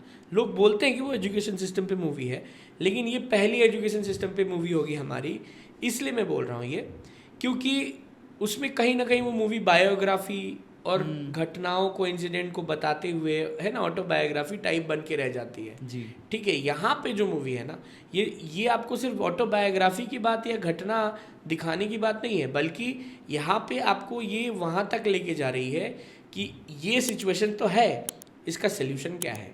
सोल्यूशन हम ढूंढ के भी दे रहे हैं कि देखो ये है क्या सोल्यूशन, आपको उसमें से चुनना है कि ये सोल्यूशन है या नहीं है, और अगर है तो इसको हम ग्राउंड में रियलिटी कैसे उतारेंगे वो भी आपको इस फिल्म में देखने को मिलेगा कि आपको रास्ता क्या होगा इसको रास्ते पे ले जाने के, मतलब रियलिटी में ले जाने के, रील से रियलिटी तक का सफ़र जो होगा इस फिल्म का वो भी बताया जाएगा कि आप कैसे कर सकते हो अपने बच्चे के लिए। तो ये इंटरेस्टिंग चीज़ें हैं।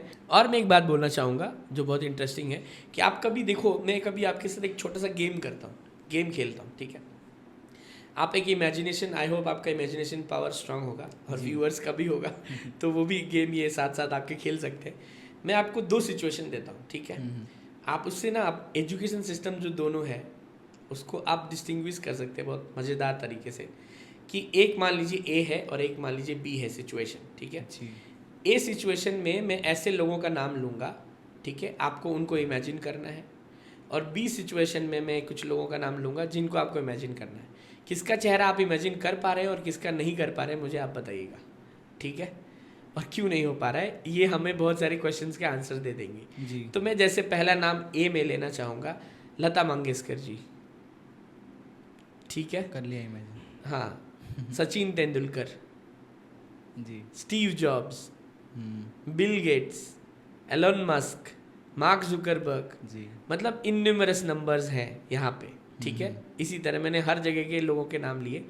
अब ये आप समझ सकते हैं मैंने नाम क्यों लिया है। अब जब मैं बी का नाम लूँगा, बी वाले में आता है एजुकेशन सिस्टम के जो टॉप मोस्ट आउटकम है, जैसे कि हार्वर्ड, ऑक्सफोर्ड यूनिवर्सिटी, ठीक है, हर साल उसमें कुछ ना कुछ टॉपर्स होते होंगे, इस साल भी टॉपर हुए होंगे। इस साल के एक टॉपर का नाम बताइए। नहीं पता।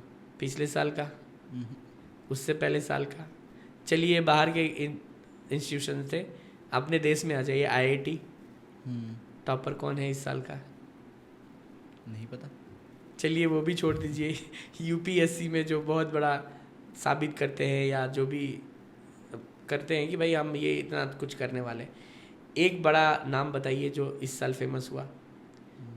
कुछ लोगों को पता भी होगा शायद, एक दो नाम, लेकिन वो क्या इम्पैक्ट, देखिए मैं ये कहना चाहता हूँ इस गेम के थ्रू कि ये एजुकेशन सिस्टम के बाहर आके ही जो नाम हमने लिए वो आप इमेजिन क्यों कर पा रहे हैं और उनको आप उनके फील्ड में भगवान के रूप में क्यों देख पा रहे हैं।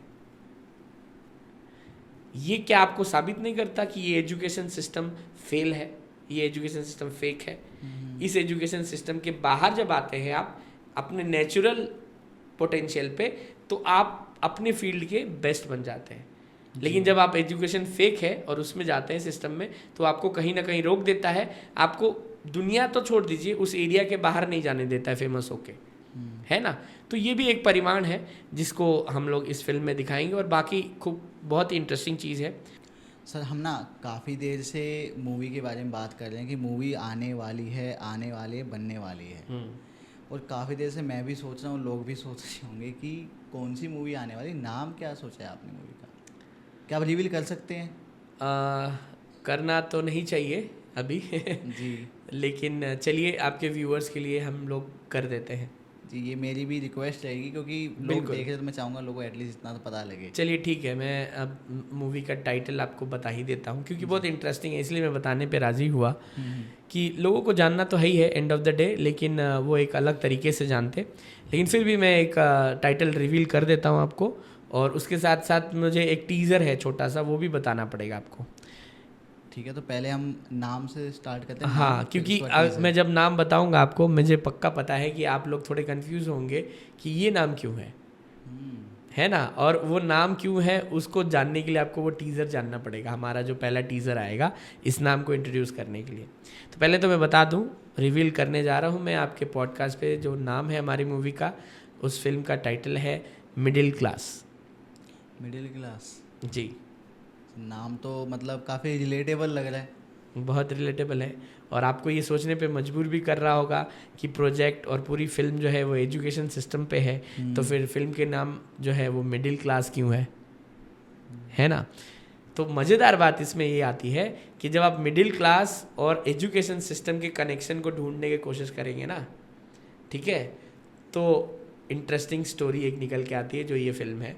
और उसमें जो ये टीज़र मैंने कहा आपको अभी मैं रिवील कर रहा हूँ जी, ठीक है, वो टीज़र ये कहती है कि क्यों मिडिल क्लास फिल्म हमारे नाम है, मिडिल क्लास जो है हमारी फिल्म का नाम क्यों है। और ये इतनी सी सिंपल सी नाम है, किसी ने आज तक पूरे हॉलीवुड बॉलीवुड कहीं पे भी यूटिलाइज नहीं किया, क्योंकि आप मिडिल क्लास की कहानी अगर मिडिल क्लास नाम बोल के करोगे तो बहुत सिंपल लगेगा, सब कुछ चाहते कुछ अलग हो जाएगा, कुछ डायरेक्ट पता हो ही लग जाएगा। लेकिन ये नाम इस प्रोजेक्ट के लिए मिडिल क्लास जब नाम आया ना, तो ये सबका फेवरेट चॉइस बन गया कि नहीं ये तो बेस्ट है, इसको तो पूरा चेंज करना ही नहीं है जी। तो ये नाम इसलिए आया, मैं आपको बताने जा रहा हूँ कि जो टीज़र में आपको और अच्छे तरीके से दिखेगा।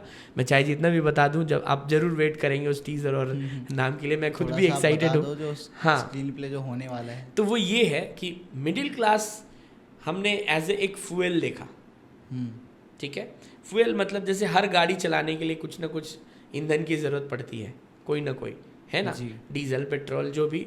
एरोप्लेन चलाने के लिए कुछ अलग फ्यूल लगता है, इसी तरह अलग अलग चीज़ों के लिए अलग अलग फ्यूल का उपयोग होता है, ठीक है। रॉकेट के लिए एक फ्यूल होता है।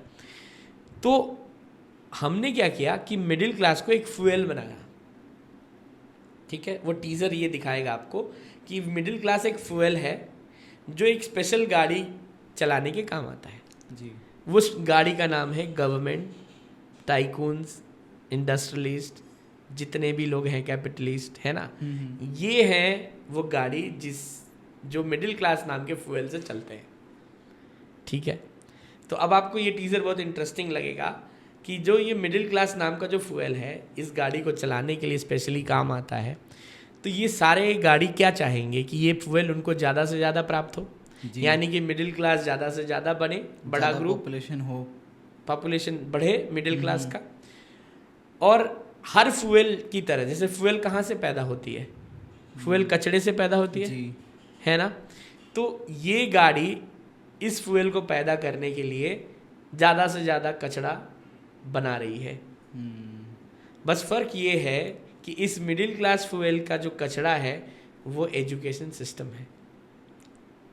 ओके, तो यानी कि आपने रिलेट कर लिया कि एजुकेशन सिस्टम नाम का जो कचड़ा है वो जितना ज़्यादा हो गया, यानी कि फेक है, ठीक है। वो फेक कचड़ा जितना ज़्यादा बनेगा उतना ज़्यादा फ्यूल पैदा होगा मिडिल क्लास, और उतनी स्मूथ गाड़ी चलेगी ये गाड़ियों की, गवर्नमेंट, कैपिटलिस्ट और टाइकून्स की। आपने सर इनडायरेक्टली बहुत बड़ा एक मैसेज दे दिया है। बिल्कुल, एक कंसेप्ट है जो कि रियल लाइफ में चल रहा है, उसको समझने की ज़रूरत है। बिल्कुल, जो भी एजुकेशन सिस्टम हमारे बीच में अभी करंटली है, वो सिस्टम नहीं है बट है जो भी है, हाँ, उसका यूज़ करके हमें एक जैसे ट्रैप में बना फंसाया दिया गया है कि हम मिडिल क्लास ही रहेंगे, और उस सिचुएशन का नाम है मिडिल क्लास जी। तो इस ट्रैप में आप हो।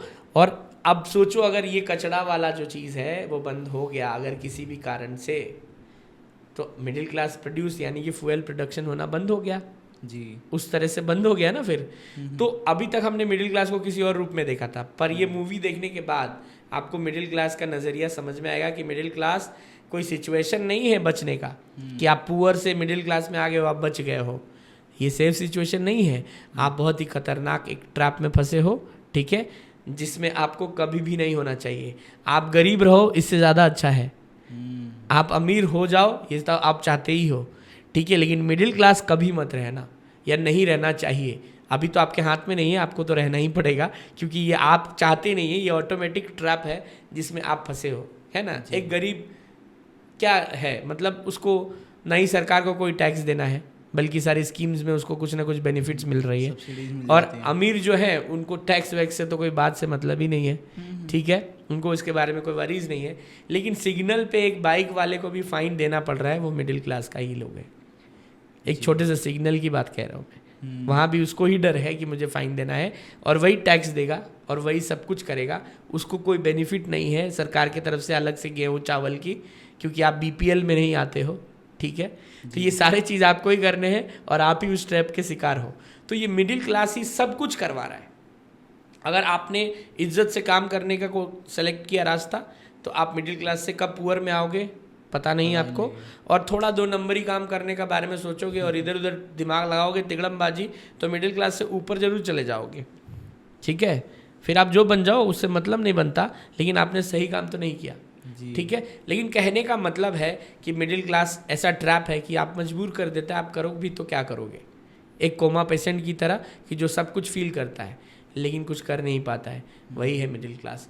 तो ये फिल्म बहुत ही इंटरेस्टिंग होगी। आप आई होप कि इस टीज़र के बताने के बाद आप समझे होंगे कि कितना इंटरेस्टिंग होने वाली है मूवी। सर ये टीज़र सुनने में इतना इंटरेस्टिंग लग रहा है और इतना रियल और इतना रिलेटेबल लग रहा है, मैं आपको बता नहीं सकता। तो जब ये हमारे सच में स्क्रीन के ऊपर होगा और टीज़र देखे, आई डोंट थिंक कि कोई पर्सन ऐसा होगा जो मूवी नहीं देखेगा। बिल्कुल, आपने जो डिस्क्रिप्शन दिया है मूवी का, टीज़र का, जो कंसेप्ट्स हैं, उनसे ना काफ़ी हद तक चीज़ें क्लियर हो गई हैं। जी बिल्कुल। लेकिन एक अच्छी बात ये है, अच्छी कहूँ या फिर मैं कहूँगा कि एक ऐसी चीज़ जो मतलब मुझे अभी भी कुचेट रही है अंदर से, मैं चाहता हूँ लेकिन मैं वेट करूँगा उस चीज़ के लिए, मूवी की स्टोरी और ये सब चीज़ें मैं चाहूँगा कि ये सब भी बाहर आएँ, पता लगे। लेकिन उससे पहले सर आप मूवी ले आओ जितना जल्दी हो सकता है। बिल्कुल, हमारी कोशिश है। देखिए, और मैं फिर से एक बार बोलना चाहूँगा आपके व्यूअर्स से, स्पेशली हाथ जोड़ के ये रिक्वेस्ट करना चाहूँगा कि ये जो आपने एक इच्छा जाहिर की है ना, ये मेरा भी इच्छा है कि जितनी जल्दी आ सके, ठीक है। अब यहाँ पे मज़ेदार बात ये है कि ये बहुत जल्दी आ सकती है और थोड़ा डिले भी हो सकता है, क्योंकि जो हमने डोनेशन की बात कही है ना, हो सकता है मैं आपके इस पॉडकास्ट से जाऊँ और आपके व्यूअर्स देखने के बाद मैं सुबह उठूँ, ओवरनाइट पता चले कि 1 लाख डोनेशन आ गया है, हम परसों से काम स्टार्ट कर दे। और ऐसा भी हो सकता है कि 1 महीना हो गया, 1 हफ्ते हो गया, है ना, कि कुछ लोगों ने दिया, अभी भी वेट करवा रहे हैं, ठीक है। तो ये वेट आप हमें नहीं करा रहे, मूवी तो कैसे भी बनने वाली है और 1 लाख लोग बहुत कम है जी, ठीक है। लेकिन अगर लेट करेंगे तो ये आपके लिए लेट होगी, मैं पहली बार और सच बात बता रहा हूँ, क्योंकि ये आपके बच्चे के लिए है। तो मुझे नहीं लगता कि जैसे मैं बेचैन हूँ वैसे आप भी बेचैन नहीं होंगे। इसीलिए आपको मैं बता दूँ, हमने अभी अपना ट्रस्ट अकाउंट खोला भी नहीं था। अभी तो आपको ये QR कोड देखने को मिल रहा है, बैंक डिटेल्स यहाँ पे देखने को मिल रहा है। अभी हमने खोला भी नहीं था, सिर्फ JP आंदोलन का ऐप बनाया था, ठीक है। हमारे रिलेटिव्स और हमारे जान पहचान के जो लोग हैं, जहाँ से हमारी सब्जी आती है, ठीक है, फ़िश वगैरह जो बाज़ार में मिलता है, जो बेचते हैं लोग, सब्जी वाले लोग हैं। और हमारे घर जो दूध लाती है एक बच्ची है छोटी सी, उसको भी पता चला था इस प्रोजेक्ट के बारे में उस ऐप के आने के बाद। आप बिलीव करोगे कि उन सारे लोगों ने ऑलरेडी डोनेशन कर दिया है, मेरे सेविंग्स अकाउंट पे कर दिया कि सर आप ले लो अकाउंट में पैसा, जब अकाउंट बनेगा तो उसमें आप ट्रांसफ़र कर देना। मैंने कहा ठीक है, ऐसा मत करो ज़बरदस्ती पर। तो उन्होंने कहा कि नहीं। अभी आपको मैं बता दूं, अभी मैंने ऐप मतलब ये अकाउंट खोला नहीं, QR कोड अभी बना नहीं है, ठीक है, फिर भी 100 डोनेशन हमारे पास आ गए। अब सोचिए आप कि ये कब बन सकता है। मैं भी सरप्राइज में हूँ कि जैसे अभी ये करंट अकाउंट का QR कोड बन गया है, अब आपके पॉडकास्ट के माध्यम से दिखेगा, तो उसके बाद कब होगा और कितने दिन में होगा ये मैं भी नहीं जानता हूँ। ये सब और सब उनके हाथ में, जो ये व्यूअर्स हैं ये देख रहे हैं और जो कंट्रीब्यूट करने वाले हैं। हाँ, वो भी उतने ही इंपॉर्टेंट है, जिनके बारे में मैंने कहा कि वो 10 रुपये भी कंट्रीब्यूट करें, वो भी हमारे लिए उतने ही इंपॉर्टेंट है कि वो 10-50 जो भी कर रहे हैं कंट्रीब्यूट, वो भी हमारे लिए बड़ा कंट्रीब्यूशन ही काउंट होगा। ये वाली कंट्रीब्यूशन तो हम उनको देखिए एक तरीके से टास्क फी में दे भी दे रहे हैं, जबकि हम वो 10 रुपये वाले का टास्क फी नहीं दे पा रहे हैं, है ना। तो ये इसलिए हमारे लिए वो भी बहुत बड़ा कंट्रीब्यूशन है। ये वाला तो है ही है, क्योंकि आप इसके खुद के ओनर बन रहे हो, अपने बच्चे के भविष्य के कर्ता धर्ता बन रहे हो। किसी को आपके बच्चे का माई बाप बनने की ज़रूरत नहीं पड़ रही है, आप खुद सक्षम हो जा रहे हो इसके बाद। तो ये अमाउंट मुझे नहीं लगता ये कोई पैसा है जी सर, मुझे दिखता ही नहीं है। बाकी आप लोग क्या समझते हो वो आपके प्रतिक्रिया और आपके रिस्पॉन्स से ही पता चलेगा। तो मेरी उम्मीद रहेगी आपसे, बहुत सारी होप रहेगी। जी सर जी, जैसा कि लोग समझ गए होंगे कि वो इस मूवी का पार्ट बन सकते हैं। और इंडिया का जो एजुकेशन सिस्टम आने वाला है, जो आप रिफॉर्म करने वाले हो, आप इंट्रोड्यूस करने वाले हो, उसमें मतलब जो आने वाले हमारी जनरेशन्स हैं उनको बेनिफिट होगा, अभी जो जनरेशन्स हैं उनको भी होगा। मतलब एक ओवरऑल जो पूरी कंट्री है वही अपलिफ्ट होने वाली, तो उसके अंदर अपना कंट्रीब्यूशन दिखा सकते हैं। इसके साथ साथ सर एक बहुत ही इम्पोर्टेंट चीज़ अभी बची हुई है, वो ये है कि आपने टीज़र बता दिया, हाँ हाँ, आपने मूवी का नाम बता टाइटल भी रिवील कर दिया। जी, लेकिन सर आप मुझे ये बताइए कि कास्टिंग में कौन रहने वाला है, क्योंकि बॉलीवुड मूवी है आई तो। Mean you are talking about the main character, right sir. आप हीरो की बात कर रहे एक्टर एक्ट्रेस कौन होने वाले हैं, कास्टिंग कैसे होने वाली हैं। है? ये तो आपने बहुत मुश्किल का काम कर दिया मुझे, जी। मेरे लिए, कि अभी आपने पूछ लिया इस बारे में। ऐसे देखिए, बहुत सारी चीज़ें जो थी नहीं बताने लायक है, तो मैं ऐसा करता हूँ कि मैं आपको डायरेक्ट नाम नहीं बताता हूँ, मैं आपको एक लिस्ट बता देता हूँ। जी। आप लोग बताइए कमेंट में कि आपके चॉइसेस क्या है, हम्म। क्योंकि हम लोगों ने तो कुछ नाम सेलेक्ट करके रखे हैं जिसमें हमारी कुछ प्रायोरिटीज़ है, और हम आई होप आप सबकी भी वही प्रायोरिटीज़ होंगी। लेकिन हमारे पास कुछ लिस्ट है जिसमें से हमने ऑलमोस्ट एक फाइनल कर लिया है, ठीक है, ऑलमोस्ट। आप कमेंट में बताइए कि आप लोगों को क्या चाहिए, आप क्या किसको देखना चाहते हैं इस मूवी के स्टार कास्ट में। हमारी चॉइसेस की मैं लिस्ट बता देता हूँ। पहली शाहरुख खान, ठीक है। दूसरी अभिषेक बच्चन, तीसरी आमिर खान, चौथी मनोज बाजपेयी, और लास्ट है नवाजुद्दीन सिद्दीकी। ये 5 हमारी चॉइसेस हैं, इनमें से कोई एक नाम आएगा। वो हमने ऑलमोस्ट लग रहा है चर्चा छेड़ ही दिया है, लगभग काम आ गया है, और कुछ डोनेशंस और आ जाने के बाद हम उन्हें साइन भी कर लेंगे। लेकिन मैं जानना चाहता हूँ, इसलिए मैंने आपको क्लियरली पूरा नाम नहीं बताया। मैं चाहता हूँ कि आप लोग भी अपना राय बताएं, शायद हो सकता है कि हम उसके बारे में भी सोचें, ठीक है। और इनमें से आपका चॉइस कौन सा होगा बेस्ट, वो ज़रूर बताएं आप, हम जानना चाहेंगे। वही बात है ना सर कि लोगों की कहानी है, और लोग अपने खुद के पसंदीदा किरदार के रूप में उसको देखें, बिल्कुल, तो बिल्कुल। उससे बड़ी बात क्या हो सकती है, बिल्कुल। अगर लोग ही चूज़ करें कि भाई कास्टिंग किसकी होनी चाहिए। बाकी सर आपकी जो प्रिपरेशन से काफ़ी सही है और सही डायरेक्शन में जा भी रही है। आई एम होपिंग कि ये जो मूवी हमें बहुत ही जल्द देखने को मिलेगी, एंड हमारी जो ऑडियंस है, जो सब्सक्राइबर्स हैं, वो भी इस मूवी का पार्ट बनेंगे। बिल्कुल। इसके साथ सर एक जो हम इतनी देर से एजुकेशन सिस्टम के बारे में बात करे जा रहे हैं, मूवीज़ के बारे में बात करे जा रहे हैं ना, एक चीज़ मुझे एकदम हिट किया मतलब मैंने देखा था एलोन मस्क, सब जानते हैं एलोन मस्क के बारे में।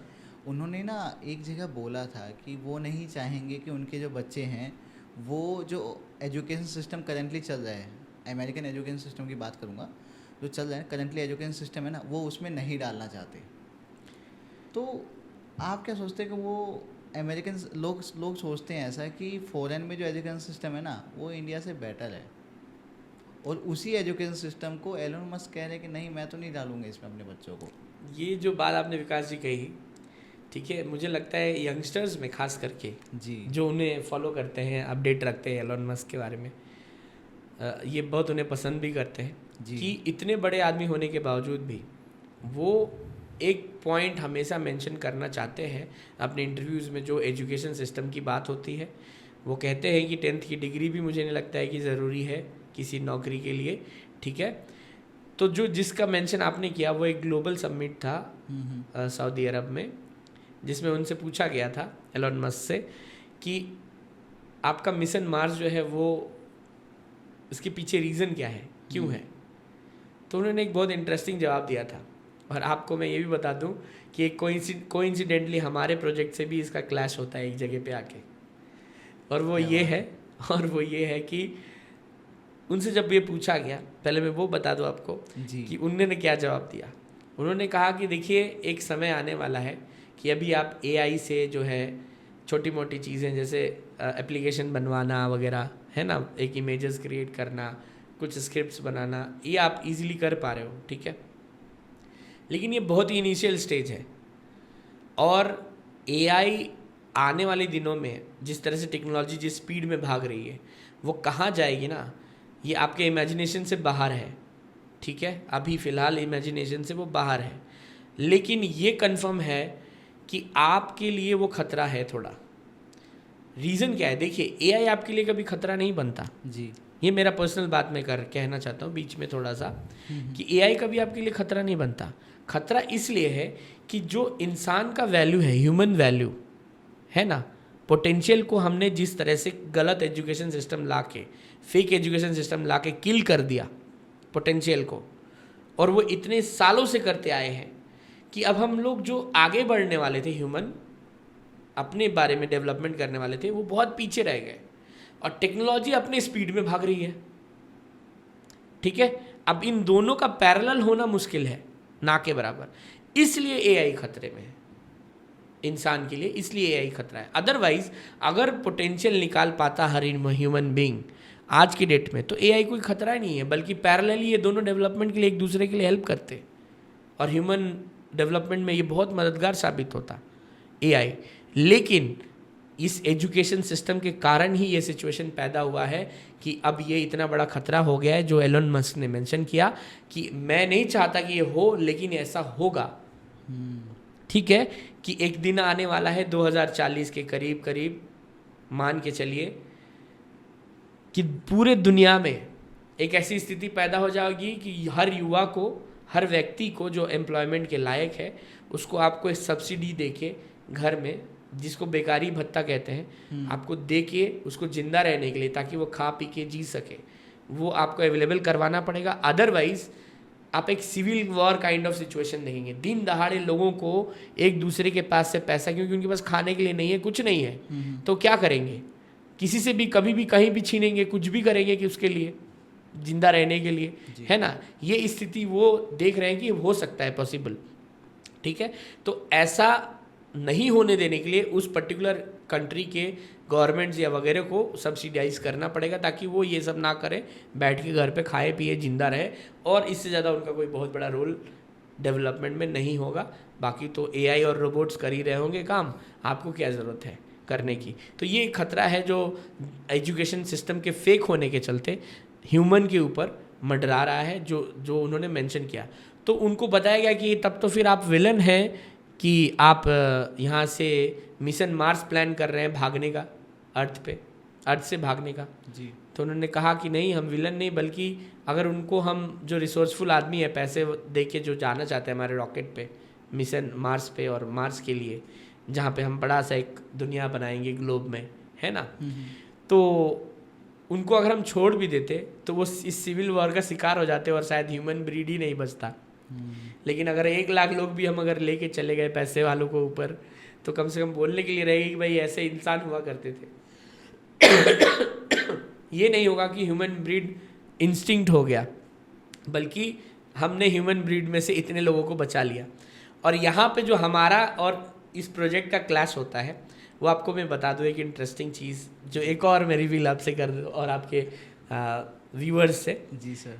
कि हमारा जो 15 एपिसोड की बात याद है आपको, मैंने कही थी सत्यमेव जयते की तरह। जी हाँ सर, आपने बताया था 3 महीने के गैप में बनेगी जी।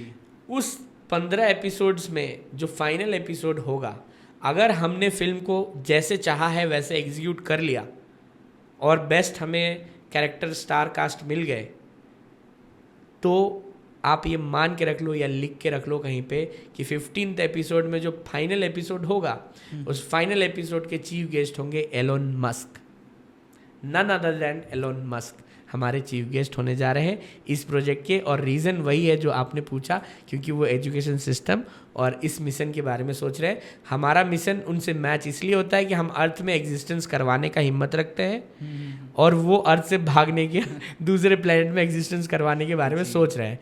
क्योंकि उनसे ये भी पूछा गया कि एलोन मस्क ने पूछ लिया एंकर से कि अगर बताओ आप, if you can find someone who is working on it, आप बताओ मुझे जो इस पे कुछ काम कर रहा हो या सोच भी रहा हो, कम से कम किसी भी कंट्री में किसी भी नेता या लीडर्स का नाम बताओ या किसी इंटेलेक्चुअल का नाम बताओ। तो उनका सवाल था कि it's very hard to find. तो बोले तो ऐसे सिचुएशन में हम क्या करें, भागे नहीं तो। लेकिन हमारे इस पॉडकास्ट के माध्यम से मैं बताना चाहूँगा कि हमारे इस जो एपिसोड्स होंगे, अगर फिल्म सक्सेसफुल हो गई तो एपिसोड्स में फाइनल में वो आएंगे और उनका उस सवाल का जवाब हम वहाँ देने वाले हैं। अब कहने वाले हैं कि हम हैं जो बिल्कुल, we are the one, we are this 1 lakh team of seed of change, जो मिलके ये पॉसिबल कर सकते हैं कि अर्थ से आपको भागने की नहीं ज़रूरत है। अर्थ में अभी बहुत कुछ बाकी है। ये तो अभी ट्रेलर था, फिल्म तो अभी बाकी है मेरे दोस्त। जी सर। सर काफ़ी अच्छा लगा आपसे बात करके और आई नो कि still there is much more to discuss. बिल्कुल और बहुत सारा है कि जो आई थिंक हम बैठे रहे ना 2 से 3 दिन में अगर हम बातें करते रहे तो भी खत्म नहीं होने एग्जैक्टली इस वाली टॉपिक में अभी तो हम लोग टेक्निकल पार्ट्स में गए ही नहीं जी सर। एजुकेशन सिस्टम के। अगर हम वो करने लगे तो इस पे आपको शायद 50 एपिसोड्स बनाने पड़ेंगे। जी सर। आई थोड़ा होप सा- कि हम थोड़ा सा पार्ट हम हाँ, छोड़ते हैं कि मूवी बिल्कुल, के लिए exactly। जी हम सब कुछ ही यहाँ डिस्कस करेंगे तो लोगों के दिमाग में थोड़ा सस्पेंस भी होना चाहिए सर। बाकी हाँ इतना तो मैं समझ गया हूँ और हमें जो देख रहे हैं जो ऑडियंस हमारी वो भी समझ गई है कि हाँ कुछ इंटरेस्टिंग और कुछ इम्पोर्टेंट तो होने वाला है। बेशक इंटरेस्टिंग तो आने वाला है जी। और ये एक मूवी केवल एक मूवी नहीं होने वाली है, ये एक ऐसी मूवी होने वाली, ये एक रिवॉल्यूशन होने वाला है बेसिकली, जो रियल लाइफ से आपको रियलिटी में चेंज करके दिखाएगी। जी। सो आई एम होपिंग कि ऑडियंस को ये पॉडकास्ट हमारा पसंद आया होगा। और दोस्तों अगर आपको ये पॉडकास्ट पसंद आया, हमारी कन्वर्सेशन पसंद आई है, कुछ भी अच्छा लगा है तो प्लीज़ प्लीज़ प्लीज़ अपना फीडबैक कमेंट सेक्शन में शेयर करें। इस वीडियो को जितना हो सकता है शेयर करो अपने दोस्तों के साथ, अपने फैमिली के साथ और जिन भी लोगों को आप जानते हो जी। खासकर अगर कोई स्टूडेंट है या आप किसी स्टूडेंट को जानते हो या स्टूडेंट के पेरेंट्स को जानते हो उनको तो ज़रूर से ज़रूर शेयर करो ताकि लोग थोड़ा समझ पाएँ कि हाँ हमें चेंजेस की ज़रूरत है, हमें इंडियन एजुकेशन सिस्टम को बदलने की ज़रूरत है। और दोस्तों जैसा कि सर ने बताया कि आप भी इस मूवी के ओनर बन सकते हो, इसमें अपना कंट्रीब्यूशन दे सकते हो। इससे रिलेटेड सारी ही डिटेल्स आपको डिस्क्रिप्शन बॉक्स में मिल जाएगी, सारी ही लिंक्स जितनी भी सर ने बताई हैं सब कुछ आपको डिस्क्रिप्शन में मिल जाएगा। प्लीज़ जाके वो ज़रूर चेक करें। प्ले स्टोर पर इनका ऐप अवेलेबल है जिसका नाम है जेपी आंदोलन ऐप, उसको जाकर भी आप इंस्टॉल कर सकते हैं और वहाँ से भी डिटेल्स चेक कर सकते हैं।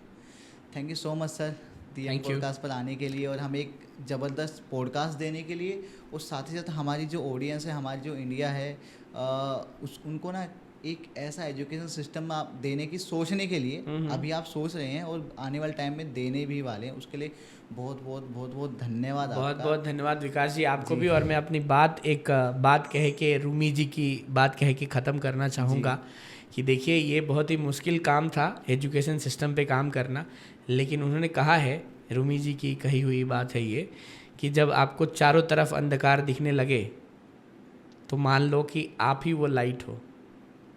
ठीक है, तो यहाँ पे एग्जैक्टली यही काम जेपी आंदोलन भी करने जा रही है इस मूवी के माध्यम से, तो जिसमें आप ही वो लाइट हो जो इसमें इस अंधकार को दूर कर सकते हो। और एक डायलॉग आपके बीच बहुत फेमस भी रही होगी कुछ पॉलिटिकल फील्ड्स में कि माना कि अंधेरा घना है पर दिया जलाना कहाँ मना है। तो आइए हम और आप मिलके ये होप का दिया जलाए और इसको सच करके दिखाएं। ये सिर्फ और सिर्फ आपके पार्टिसिपेशन से ही हो सकती है। बाकी हमें इस पॉडकास्ट पे बुलाने के लिए बहुत बहुत धन्यवाद विकास जी। धन्यवाद, बहुत बहुत धन्यवाद, थैंक यू।